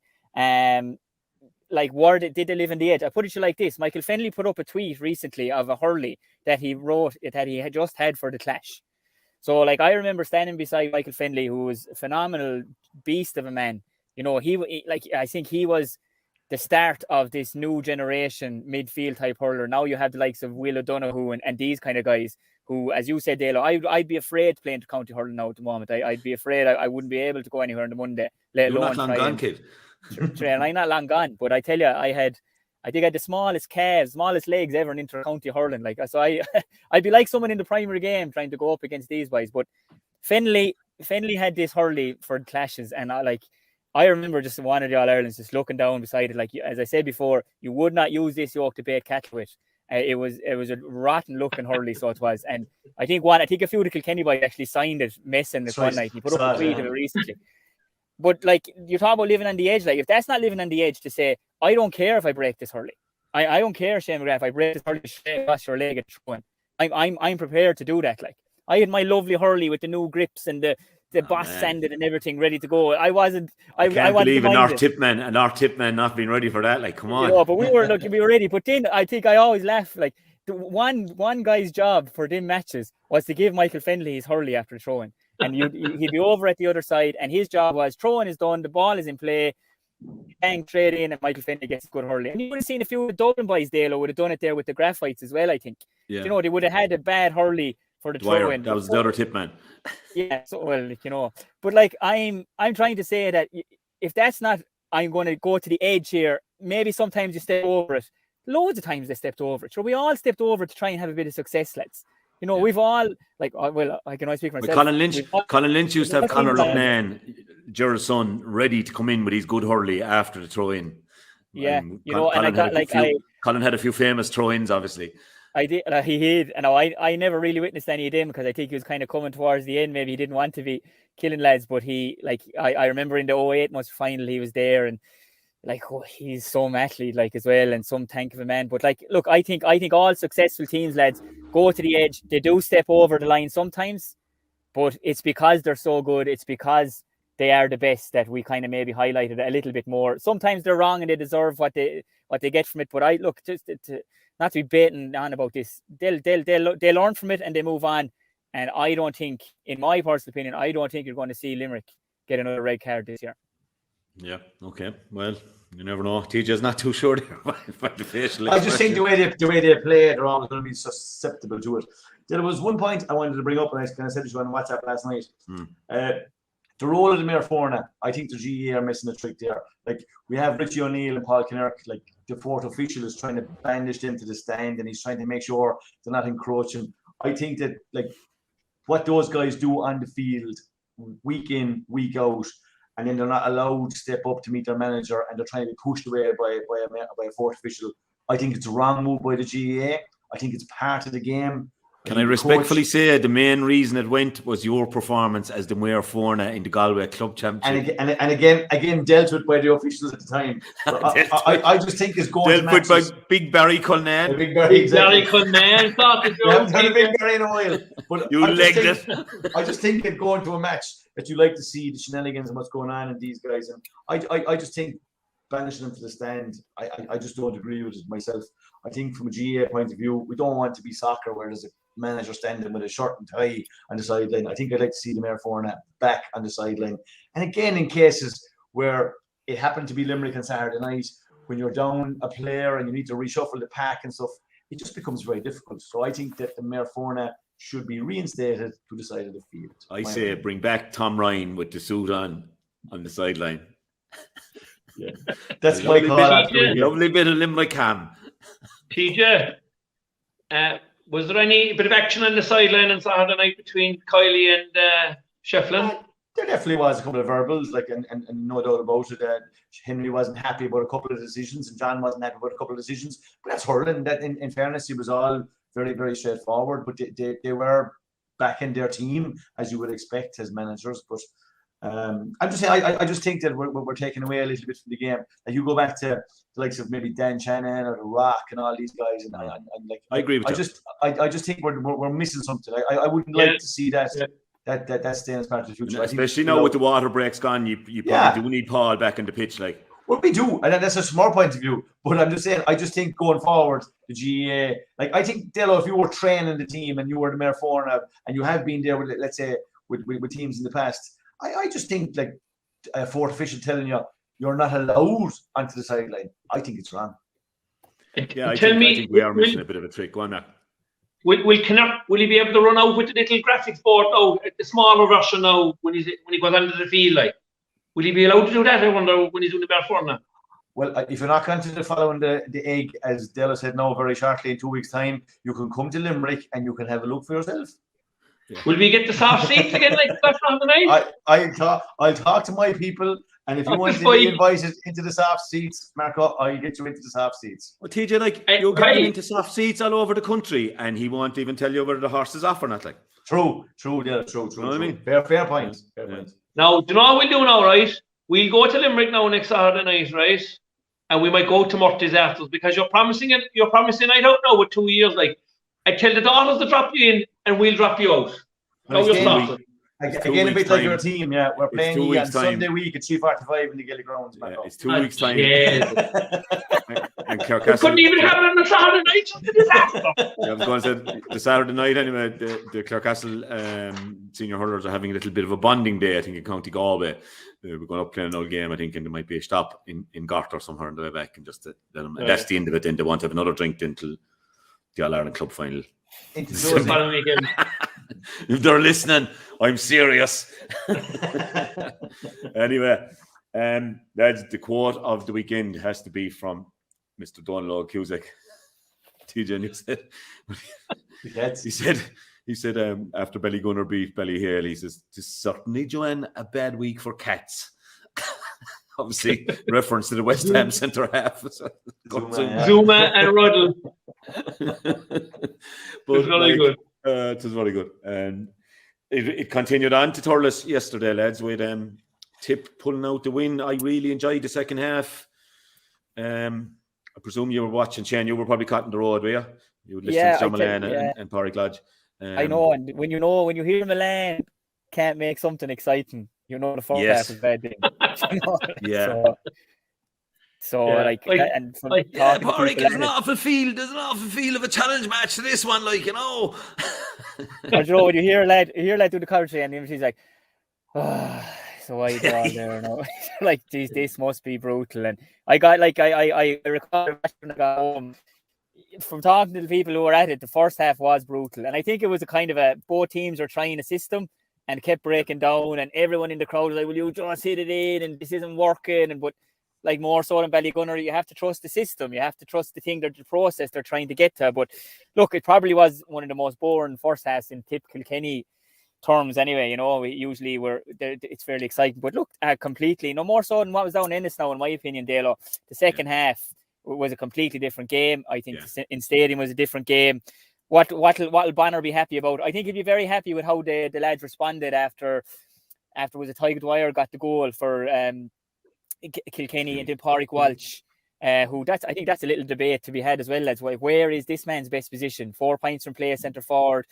I in my opinion, he's one of the top defenders in the country. So like, what does Brian Cody want from him? Does he need him scoring more, or does he need him to try and tie down a lad at the back? Because, like, you know, Niall Brazel offered Jo an awful lot of space there. So look, that's something for another day. But the only thing with that is, from their point of view, like when Reid, Mullen, Cody come back, there's so many more options above. Like, so maybe, but still, if it's working for a fella like that, him at centre forward, if he can notch 2, 3, 4 points. No more so than his brother, like, you know, it shows how class a hurler he is. I think that at his ease, he's scoring 4 points. I thought it was very interesting Shane, most of those good hurlers in the past could play in the backs of the True that. I was waiting for that one. The versatility was Vlad's biggest downfall, I think. But to say that there was only 12 starters, lads, between the two teams from the 2019 final, I thought was very interesting. There were 7 on the Tip side and 5 on the Kilkenny side, so it's new teams, you know. And I think people, maybe from a Tip point of view, it's like we forget that maybe this is what we have now, and we're trying to build on it, like, you know. And maybe expectations have to change, like when you're starting again, because people are saying, wait till we get Paddy back. Oh no, wait, Paddy's not coming back. Wait till Brendan comes back. No, Brendan's not coming back. Bubbles, we don't know. You know, maybe the secret of Fatima might be solved quicker. I don't know what Bubbles, you know, is he coming back? You give him a ring there or something, will you? Yeah, well, you know, so like, you know, we had Ronan on the pitch yesterday, and we had Shamey on the pitch towards the end. Made a huge difference, Ronan. You know, he did. Ronan, the catch he made there, the score. Like, Ronan he's another level.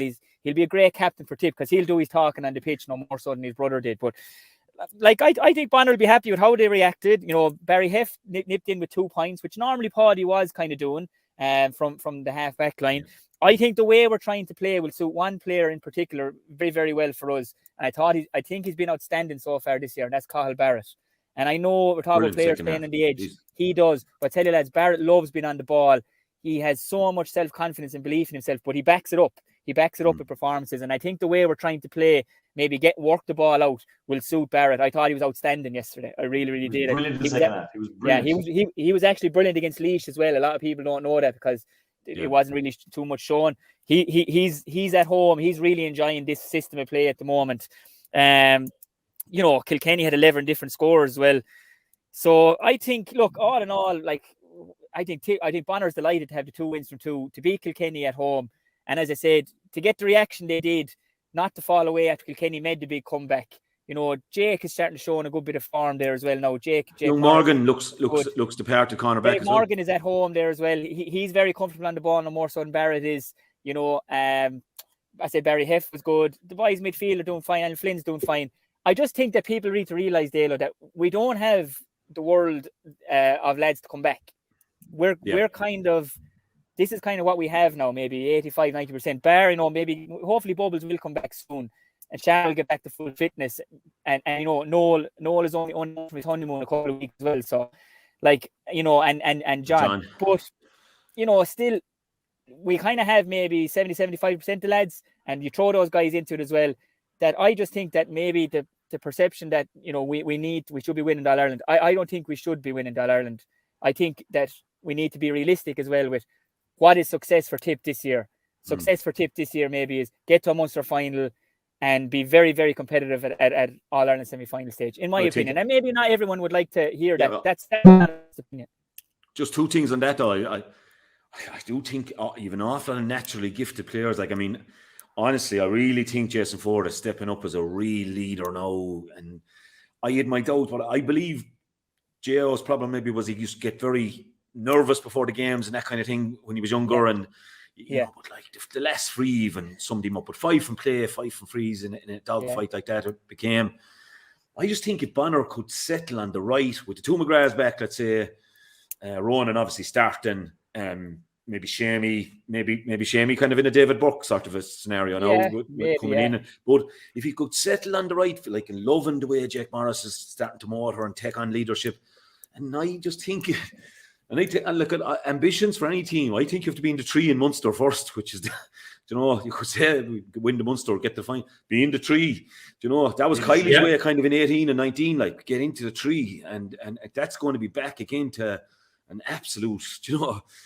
It's been brilliant this year. You know, people will be writing off Clare at the moment, but I think with Clare with a full team, won't fear anybody too much. Now, Limerick obviously we still all agree are ahead of the posse, but I think they'll say with everyone else, we match them. We mightn't have the depth, and we see that yesterday with not being able to bring on too many subs until very late. Will Aidan McCarthy? Aidan. Yeah, is it? He looked no, unless they go very deep into the year mark, it looks like he's not going to be back. But I mean, the biggest thing yesterday was Tony doing the full warm up with the team. Tony Kelly, for me, like, geez, everyone was talking about, is that Tony? And you know, he did his own. I was in good and early, and he did his own one as well. First of all, he's sprinting and he was moving well now, and then I think Peter Duggan is back training. Hopefully Shane O'Donnell very soon, you know. So John Conlon, lads, showed flashes in the second half at full forward that he's getting there. That match will really stand to him. So, well, let's look. We'll talk about that in a minute. Kilkenny, lads, forward, Jesus. Yeah? Kilkenny, they're never bad, are they? Like, it looked like Tip were gone from them a couple of times. Yeah. And Walter coming on, lads, was the catalyst. Larry said it to me, the thing is, Walter coming on, like, he kind of just said, and like, I think the whole dynamic about it's still going back to maybe 19 with the red card for Cahill and Richie Hogan and on that incident, like I said, the red card for Richie. As soon as Walter came on, like, it was nearly, where's Barrett? You know, and it kind of kicked like a Deegan is some warrior, like, and Hugh Lawler, lads, fullback or centre back is really brilliant. They have a lot to come back as well, and there was a lot of names we never heard of before, hardly in it. And you'll be writing them off at times, but then they're defiant to the last. I was going to ask you a question here because he's a fair man for stats, as good as anybody. Has any inter-county team produced as many good backhanded hurlers as Kilkenny? And how many has there been? It is incredible, isn't it? Jeez, yeah. So I suppose you've Wally, you've Taggy. Who am I? TJ Reid, There's JJ loads of them, Delaney, Delaney. Owen TJ's Larkin. Leslie. TJ's less natural, Kitog. Yeah. Larkin was natural Kitog. But again, some of the new guys yesterday are the same, aren't they? It's bad coaching down there, lads, is it? I said a good few of the new guys yesterday seem to be back-ended as well, didn't they? Yeah, and it's obviously working for him. You know what I mean? It's definitely working for them. And you'll be trying with young lads then to try and say, oh, you have to do this, or you have to do that, or something like this. And you're just kind of going, well, if that works for you, go with it. Like, we all like to play a bit of golf, but I'd say none of us drive the ball, have the same standing over the ball. But if it works, it works. So I think, it obviously is working for them lads. Liam Sheedy's drive and Fintan Burke's sideline balls, like.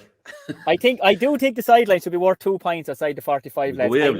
I know you're not fans, but I think it should be worth 2 points outside the 45. Well, Patrick Mulcahy, you're a killjoy quoting rule 2.49 XYZ, saying that it's illegal to tee up the ball and make a divot and all this. And I think most people say, well, you just enjoy the skill, Pa, but he's a rules man, Marco, isn't he? Oh, I love the rules. I had him here on Saturday night, and he brought that up with me. I said, will you go away, will you? I said, he's sake. He's only putting his foot into the ground. He's only getting a small little bit of toughed up, like, Yeah. It's, I tell you, any player that can hit the ball off the ground and score points, it's unbelievable. Like, and I go back to Eamon Ryan's story years ago about the golfers. They get a tee to put up the ball. They have 14 different clubs to play the ball. And then you complete silence when you hit the ball. And then you have our hurlers. It's incredible. Like. So, it's unreal. We're living in an era of just outstanding talent, from goalkeeping to Shane, what he said there about pinged passes like 40, 50 yards now, straight to hand, like the sideline taking, the free taking. Like, to be honest, any inter-county free taker now, if you miss a free from any part of the field now, it's going to be considered to be a poor miss, like, from a free taking point of view. So the standard is really, really high. Does Fintan be up there on Thomas's TJ hitting sideline balls before training, an hour before training, because just hit one off one side and the other off the other side and put the two of them over, like. To be fair to the boys, to be always like any club team, they'd be outside, they'd be having a cut off each other and little bets and all that. I think Bisto owes me a couple of bob there, Brendan Farrell, because we had a bet there one day, because he told me that he could follow Conor Cooney and Fintan and do the same as they did, but no, he couldn't. He should have known better. ND5. What I was going to say was with Fintan, to do it left and right is probably as unique as you will find now, Shane. I haven't seen anyone do that before. Yeah. Like Jason Ford. Jason Ford is unique with his free taking left and right, but off the ground, sideline wise, I've never seen anyone do that before. No, what George Kenning was it? Fintan Burke, the electrician, is lighting up the Gaelic grounds. I thought it was a good one. I think it's some skill, lads. I don't know. And a lot of people are against it. Someone say, oh, what about a lad who catches the ball and there's lads hanging off him? And I'm like, well, the ball is in his hand. Like, he's striking the ball from his hand. Like, the difference between striking it from the hand and striking it from the land, as the fella says before, I don't know. For me, I think if it's outside of 45, for what Fintan Burke did the other night, right on the midfield, at the open stand side, like, a lot of lads wouldn't puck it over. I think it should be worth 2 points. And then someone said, oh, if you lost an All-Ireland to it and if you're a point down, lots of people lose matches to penalties. 1-on-1, free strike of a ball for 21 yards out. I think it should be. I don't think it ever will be worth 2 points to it, because I think people will say it's unopposed. But I lost a minor final in Clare to Conor Cleary hitting one, something similar, and as a minor.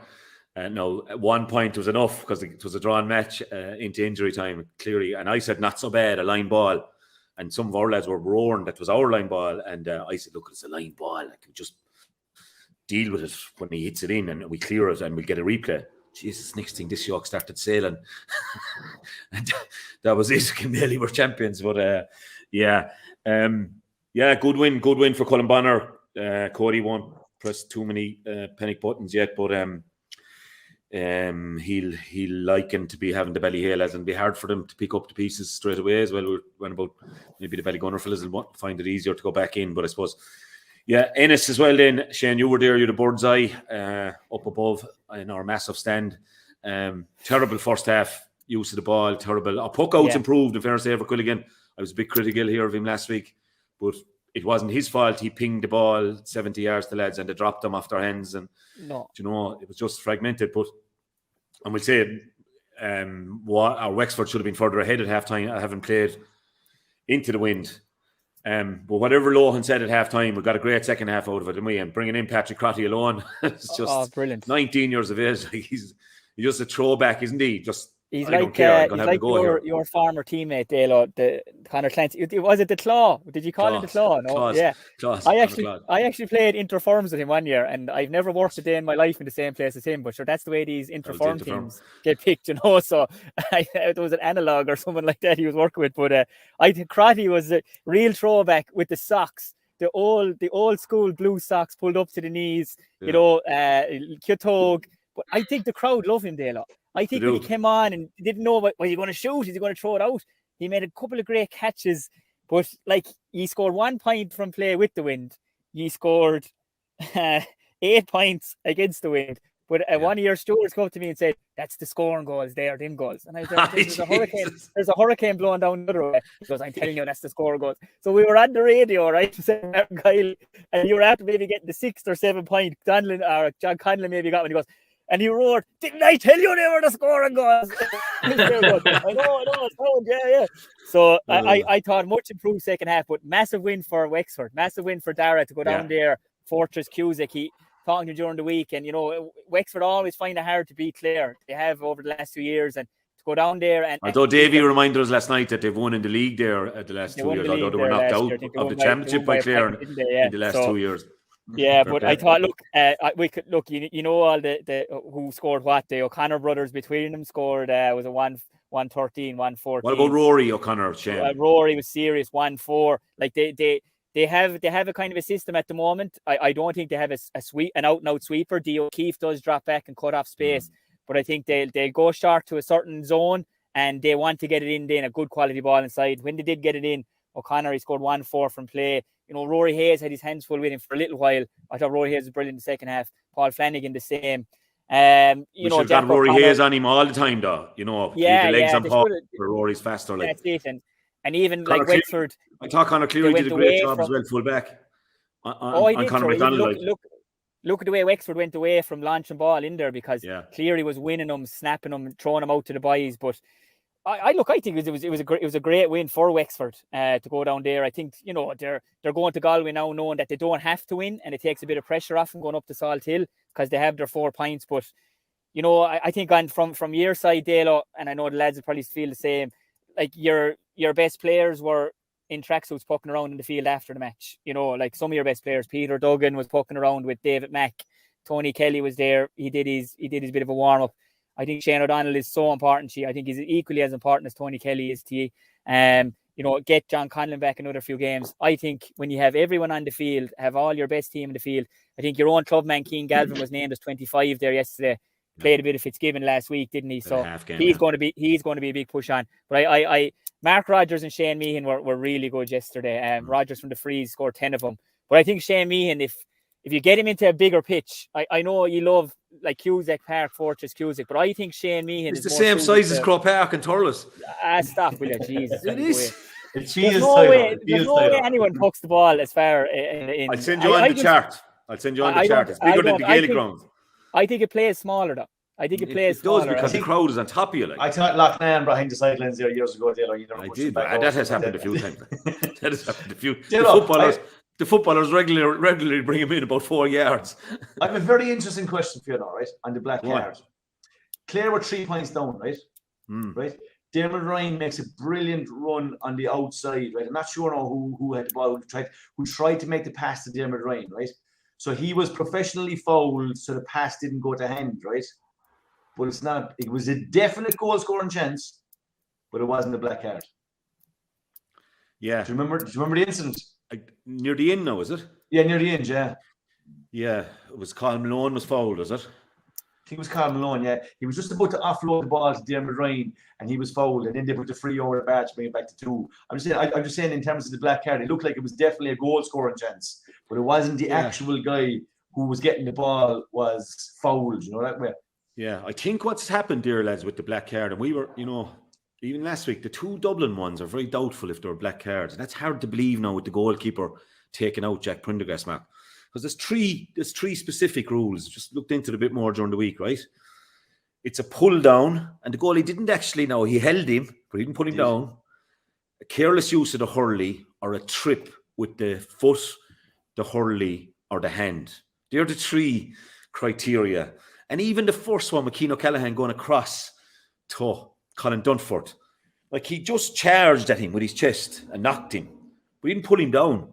Now, should the deliberate stopping of a guy from, like, I mean, none of us would argue that the goalkeeper coming out, taking out Jack Prendergast shouldn't have been a black card and a penalty. But under the terms of the law, it should have been a yellow and a 21. Would you believe that? And I think that is the case. Like, and I don't think that was brought across properly on maybe on the Sunday games. So just to say that, like that should be included, obviously, to deliberately hold up a player when he's in a perfectly good goal scoring position. And they've also now this, Don Logue referred to that, like this 25-yard, this 25-yard imaginary line from the sideline. So we say half. What they have now, there's no lines there, but what they have is kind of halfway between the umpire and the corner flag. There's a line there. It's coming out to the 21. It goes across. It goes around the semicircle, back in, and across to the other side. And this is the area, TJ, that they're saying that's the foul zone. If you're taken out there, not over on the side of the Mackey stand like last year in the Munster Championship with Jake. I don't know you have to go, Shane, but I think the refs are trying to make suggestions, and I think they're finding it difficult maybe that law, they shouldn't be listened to a bit more. And I see what you're saying there, TJ, but I'm not so sure it came in under those 3 things, I know, yeah. But I said there was a goal scoring chance there, and he was foul. Like, so I said, it was certainly going for a goal anyway. They were certainly going for a goal anyway. Needed a goal, and there was a few given out in the park as well. That Mark Rogers didn't go for the last puck of the game, didn't go for a goal chain, but sure. But did he ask Colm Lyons was he going to get another puck? Because we were confused about it as well. 4 points in it. Like, was it for a score difference reason, or I don't know really. I think it might have been from Brian's point of view, but I think Mark's face in the camera close up last night was bemused that he thought there was going to be another play. But so look, it's just one of those things. We weren't going to get the play anyway, so we'd have been beating a pint if he stuck in the top of the net. So look at Shane, you have to go, I believe, have you? Yeah, listen, lads. Yeah, duty calls here. So go back in and do a small bit, will you? Again, lads. Yeah. You can't just tell them put down their heads like and sleep for 2 hours.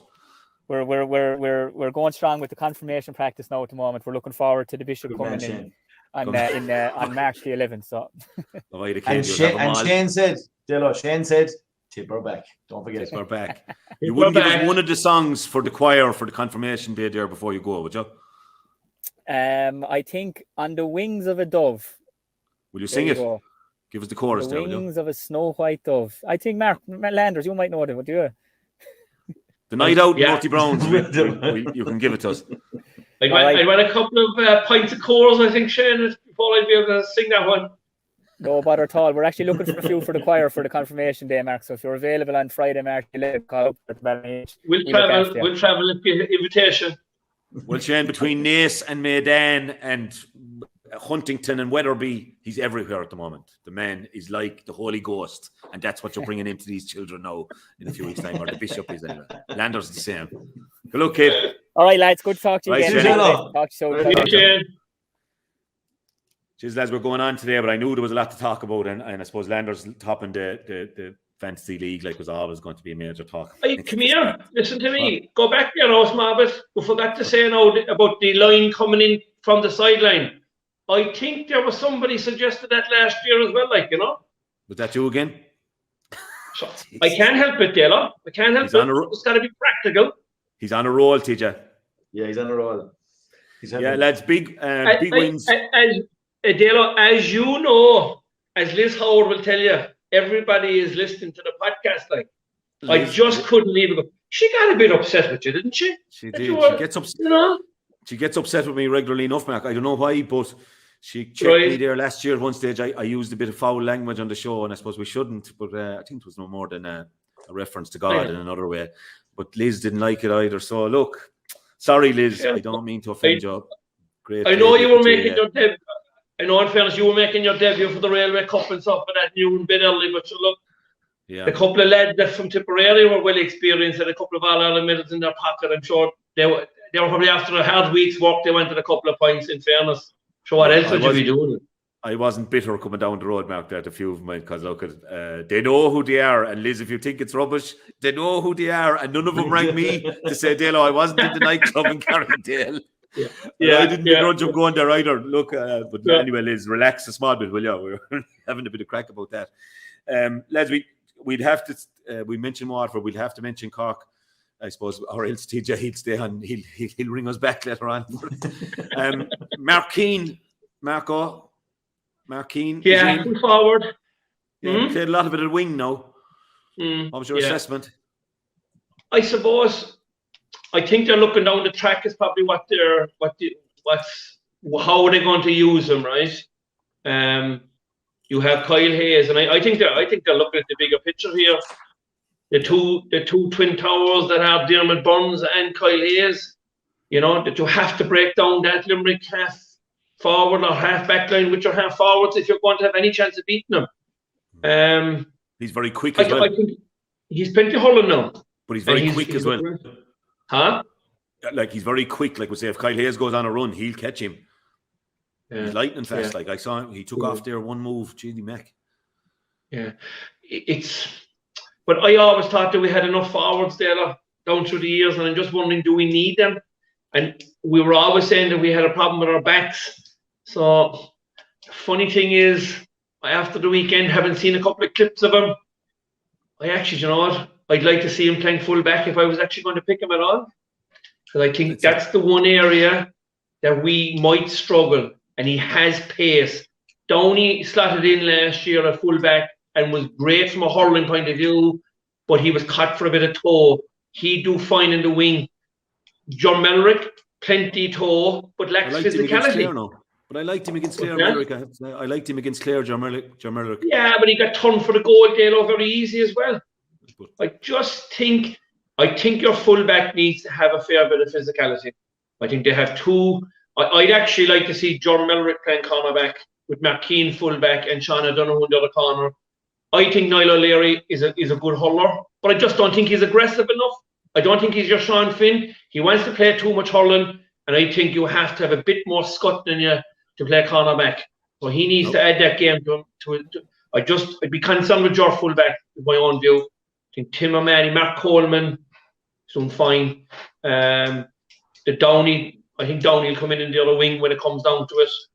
I think I'd like that six back. So John Melrick, Mark Keane, he's the team picked TJ after Offaly and the Clare B team. He's a picked. Well, Kieran Kingston, I hope you're listening, Kieran. I hope you're listening, Kieran. Yeah, what Mark just said there was they only seem to have one area of concern, just one. So they seem to have everything else sorted. So yeah, maybe Mark Keane is the answer. But look, I think he obviously gives us options. There's no question about that. But there's three fellas turned up at Forrestal a number of years ago, 9 years ago. Mark Coleman, Dana Fitzgibbon, and Shane Kingston. And thankfully, all three now are still playing. And I think all three are taking leadership roles now in this Cork team. I think Mark Coleman getting the captaincy has really set him alight. We still don't know when you come up against the Cian Lynch, what's he going to do? But maybe part of the problems Cork have is because in the past their backs were a struggle, that we just weren't good enough at the back and he had to sit there. But maybe if we got to a point where you had each individual back being able to hold their own with anybody and going 6-on-6, or if it's 4-on-4 or 5-on-5, that Mark Coleman, do you know what, if you come up against Cian Lynch the next day, you'll have to go with him and sit inside in his boots, because do you know what, the other five fellas will be able to protect the house. So that to me is the fundamental, the first question. Like, we put up big scores in the last two games. Patrick Harvin wasn't playing and Jack O'Connor wasn't playing. So, and Robbie Flynn, okay, he started adjusted, but like, I think we have enough forwards without having Mark Keane up there. So there's a big question mark still there as to where's the best place to play him. And for me, if I was picking the team, I'd be putting Mark Keane full back. In fairness to Kieran Dalo, he's having a look at least. He's trying Dermot at full back. He's brought Mark Keane in. He's plenty of the young fellas giving chances. He's definitely trying to change things up, Mark, to be fair to him. So I think they'll come out the other side, but having looked at everything anyway, to be fair. We know a good bit more today, a fortnight, lads, when we're back, won't we? Yeah, that's the big one now for me, because there's no doubt Limerick are going to come with all guns blazing now because there's a spotlight on them. They've lost 2 matches. They're down at the bottom. They can't afford to lose a 3rd game. There's actually a lot of pressure on Kieran Kingston last year because the team he brought up there last year got hockeyed, and he threw a lot of fellas in under the bus. Like, so, I think he should be playing his best team against Limerick the next day. But I can't get away from the fact that Mark Coleman, Darragh Fitzgibbon, and Shane Kingston are now starting to become the leaders that we always thought that they were when they were young kids, which is a big thing. I think that's fantastic. Yeah. TJ, we're going well over time, obviously, and there'll be lads saying I listened to an hour of it first and then I listened to the other 45 minutes or whatever. Just from an Offaly point of view, Laois, we touched on, it's frightening for Laois conceding 7-31, but from an Offaly point of view, they're doing an awful lot right. Like Michael Dignan has made a great pal of mine now, and I'm not just trying to blow smoke. You know, we know Shane Lowry coming in, sponsor, the footballers, John Mahan, Tomas O'Shea, Mick Finlay in, they've won the Christie Ring, they're back up Joe McDonough. But you know, when you do fall back along with TJ, it is a fair ladder to climb out of, isn't it? And now I'm very conscious that Clare need to go up there the next winning board. Like maybe still minus all those people I've talked about that are missing. And Offaly will obviously say that Clare down the bottom as well. If we could win this one, we'd stay in Division 1 on the head-to-head. So it's a worry because Clare have Limerick and Galway to come after that, and I'm not so sure we'll have too many back either for any of the league. But it is you just see the defensive side of Cork, 4 goals and how many more chances of goals. And obviously Owen Cahill got a fantastic goal. The goal of the day was Owen Cahill's. Yeah, great player, great striker. And even Brian Dignan, I thought, great bit of aggression there in the first half. But God, it's a worry. Like, I mean, even from a Clare point of view, when our minors are beating 40 points last year. No, look we are buoyed up again, I think, by Flannan's winning the Harty 2 years ago, then no COVID, and Tulla. We think we are hopeful that there is a fair, and Terence Fahey, who's managed Tulla, is managing the Clare 20s, and hopeful that he can put those, 2 Flannan's Tulla teams with very separate guys, guys from one side of the county to the other side of the county that will come through. But from the Offaly point of view, it's a long way back, isn't it? At fitness and strength and conditioning alone, you can see the contrast, can't you? You can. And Michael Dignan, again, as chairman, he's leading the charge very well. Dale, we've touched on this before. The game is moving at a rate of knots. It's a very, very high standard at the moment. Like, in terms of what's going on, like in an inter-county team today, from the coaching, from the man management, from the mental side of it, the strength and conditioning. If you leave 2 or 3 years, go here and you fall down, right? The climb back up is huge. And it's a tough education. No doubt they're heading in the right direction. Everything is improved. And where Michael Finlay got them to where they are today, it's been a huge step up. But again, the step up again to get to be competing for Leinster titles is probably the same jump again. But to give them credit, they are doing it. They're definitely heading in the right direction. Yeah, they might have a couple of more tough days, but they have to stick with the plan now. They've got to keep at it and keep going for it. And you've got to keep improving that underage and keep making things happen, because, as I said, like, we're talking about looking back to, we'd love to see maybe a 15-15 game where everyone stands in their position and puckouts are lumped. Like, unfortunately for people, them days are gone, guys. You won't have them. You might as well stop giving out about it and stop lumping ball. The use of the ball, the transfer of the ball, the system, and as Mark touched on, where Mark Coleman picks up Cian Lynch where he sits in the pocket, you have to buy into it. And in fairness to most teams now, that when somebody comes in as coach and you try to buy into the system that suits your team, they do try to execute it. You come up against good teams. But to go back to the point is, you have to stick with it here. You have to keep going after it and keep trying to make those improvements year on year. Offaly, stick to the plan. James Maloney always says it here. Stick to the plan. They will. There's good guys driving us. And look, I could say more about it, but I'd be afraid to before they play Clare. I was going to touch, lads, one thing as well, like this Ticketmaster thing is just crazy. Lads, I'm trying to remember my Ticketmaster password yesterday to buy my ticket. I tried 3 different passwords. I had to set a new password. I'm thinking of older people who are not computer savvy. I'm not that computer savvy. I get a lot of help from home. And but you can go to a Central or a Super Value and buy your tickets. Lads, here in Clare, like, from the outskirts of Innish, when you get into the Kilmaley parish, right? Great hurling parish of Kilmaley up into Ina Kilnamona, who are providing, last year's county finalists. there's a super value or something for sure in Ennistimon, where Cathal Malone is originally from. Like, how are those people supposed to go and buy their 2 tickets? Like, and they're relying on neighbours and nephews. Like, we need to come up with something. I think Larry's after saying there in the comments, it took him 20 minutes. What did he say? Put the address in 3 times. And I know Adrian McGrath there was saying, is anyone else having problems here trying to buy a ticket for this match, lads? I was Clare Wexford, and mine came through fairly. But again, I had to reset my password. I just think, like, unless we can make it a bit simpler for people to buy the bloody tickets, we might have to look at going back to even a card turnstile, where we want everything to be accountable. Fair enough. We would have feared maybe in the past there might have been a bit of skullduggery, but we want things to be easy for people to get to our games. Right. So you can go into the shop with your Visa debit card up to €30 and it's done automatically. Why can't the GA do that now? And particularly Thurles now, lads, because TJ, you and me were at the Kilmallock game, weren't we? Kilmallock and St. Thomas's. Wasn't there a problem with tickets as well that day in Thurles? And I'm not picking on Thurles now, right? Because this could be happening everywhere.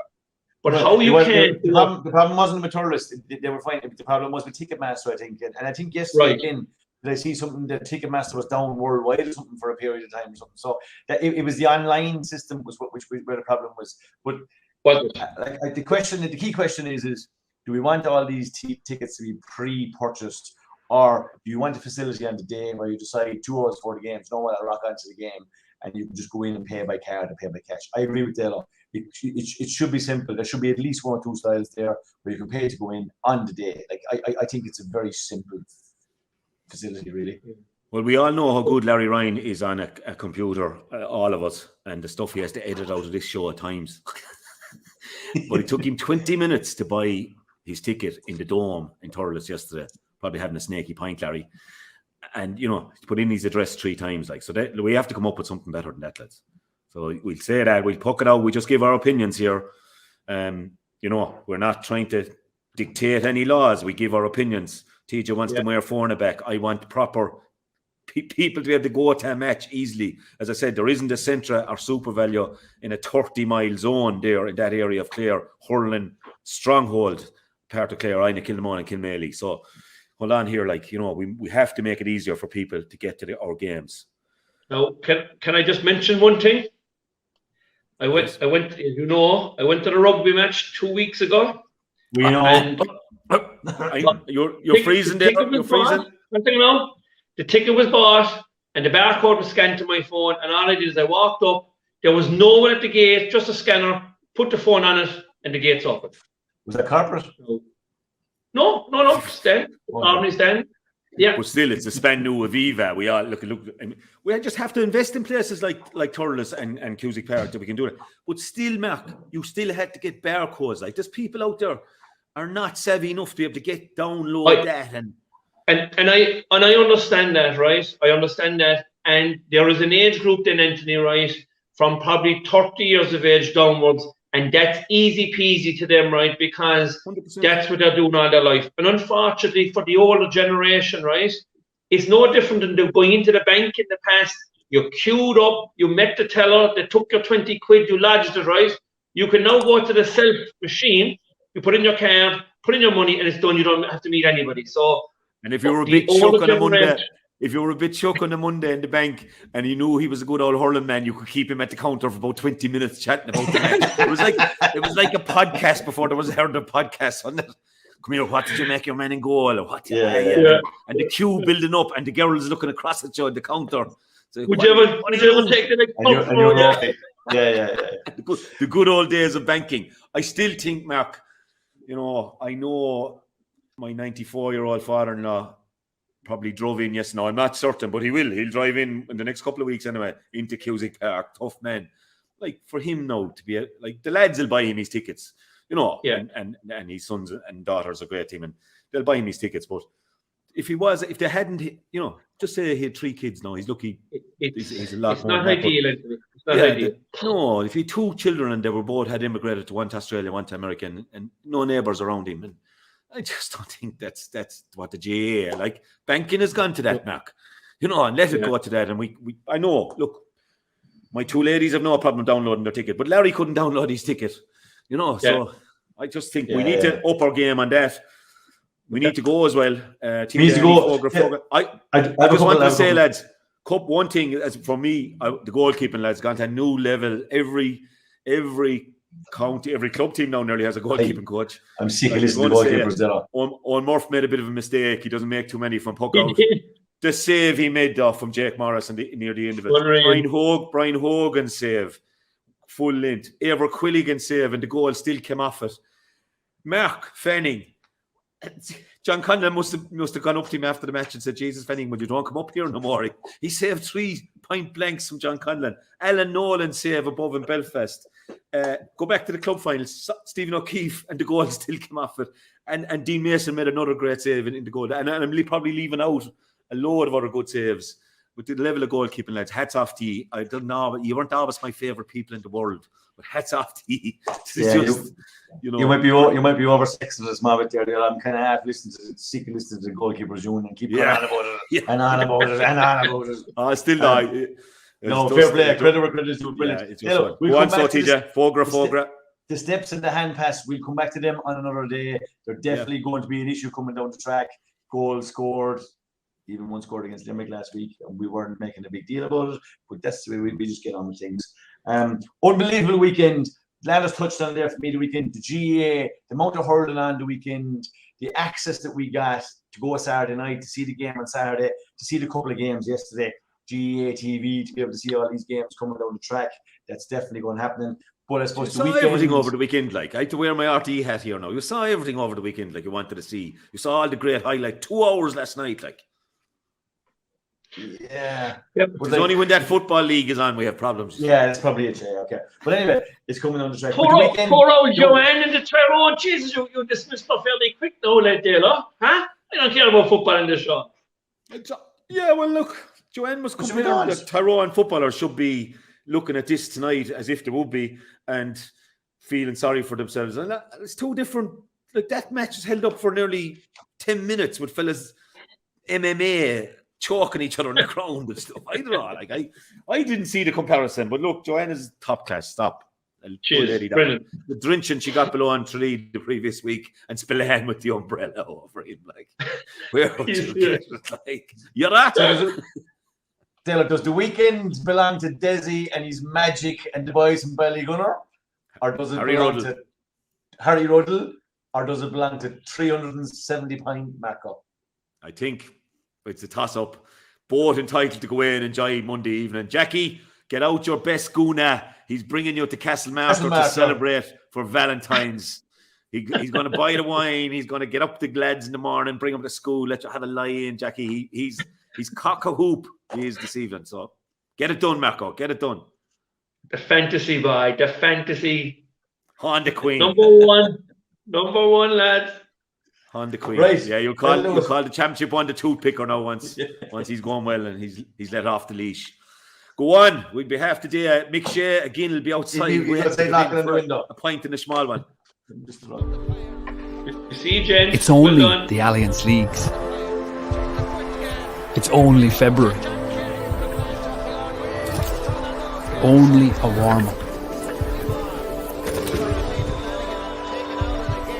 Only a relegation.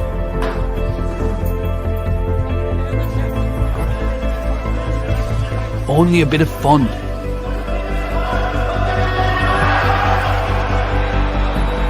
It's only a debut. Only hundreds of competitive matches and thousands of players giving it their all. Only an unstoppable passion for GAA across the whole nation. It's only 30 years of Alliance supporting the leagues, and we're not done yet. Only the leagues, only the Alliance Leagues.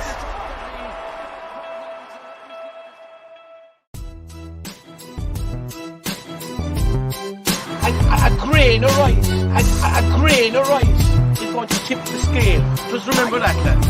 There's a small bit of a needle there. Come on, Mayo, you've got to get Andy Moran into the game. Our mission was to show that we're no longer the whipping boys of Munster.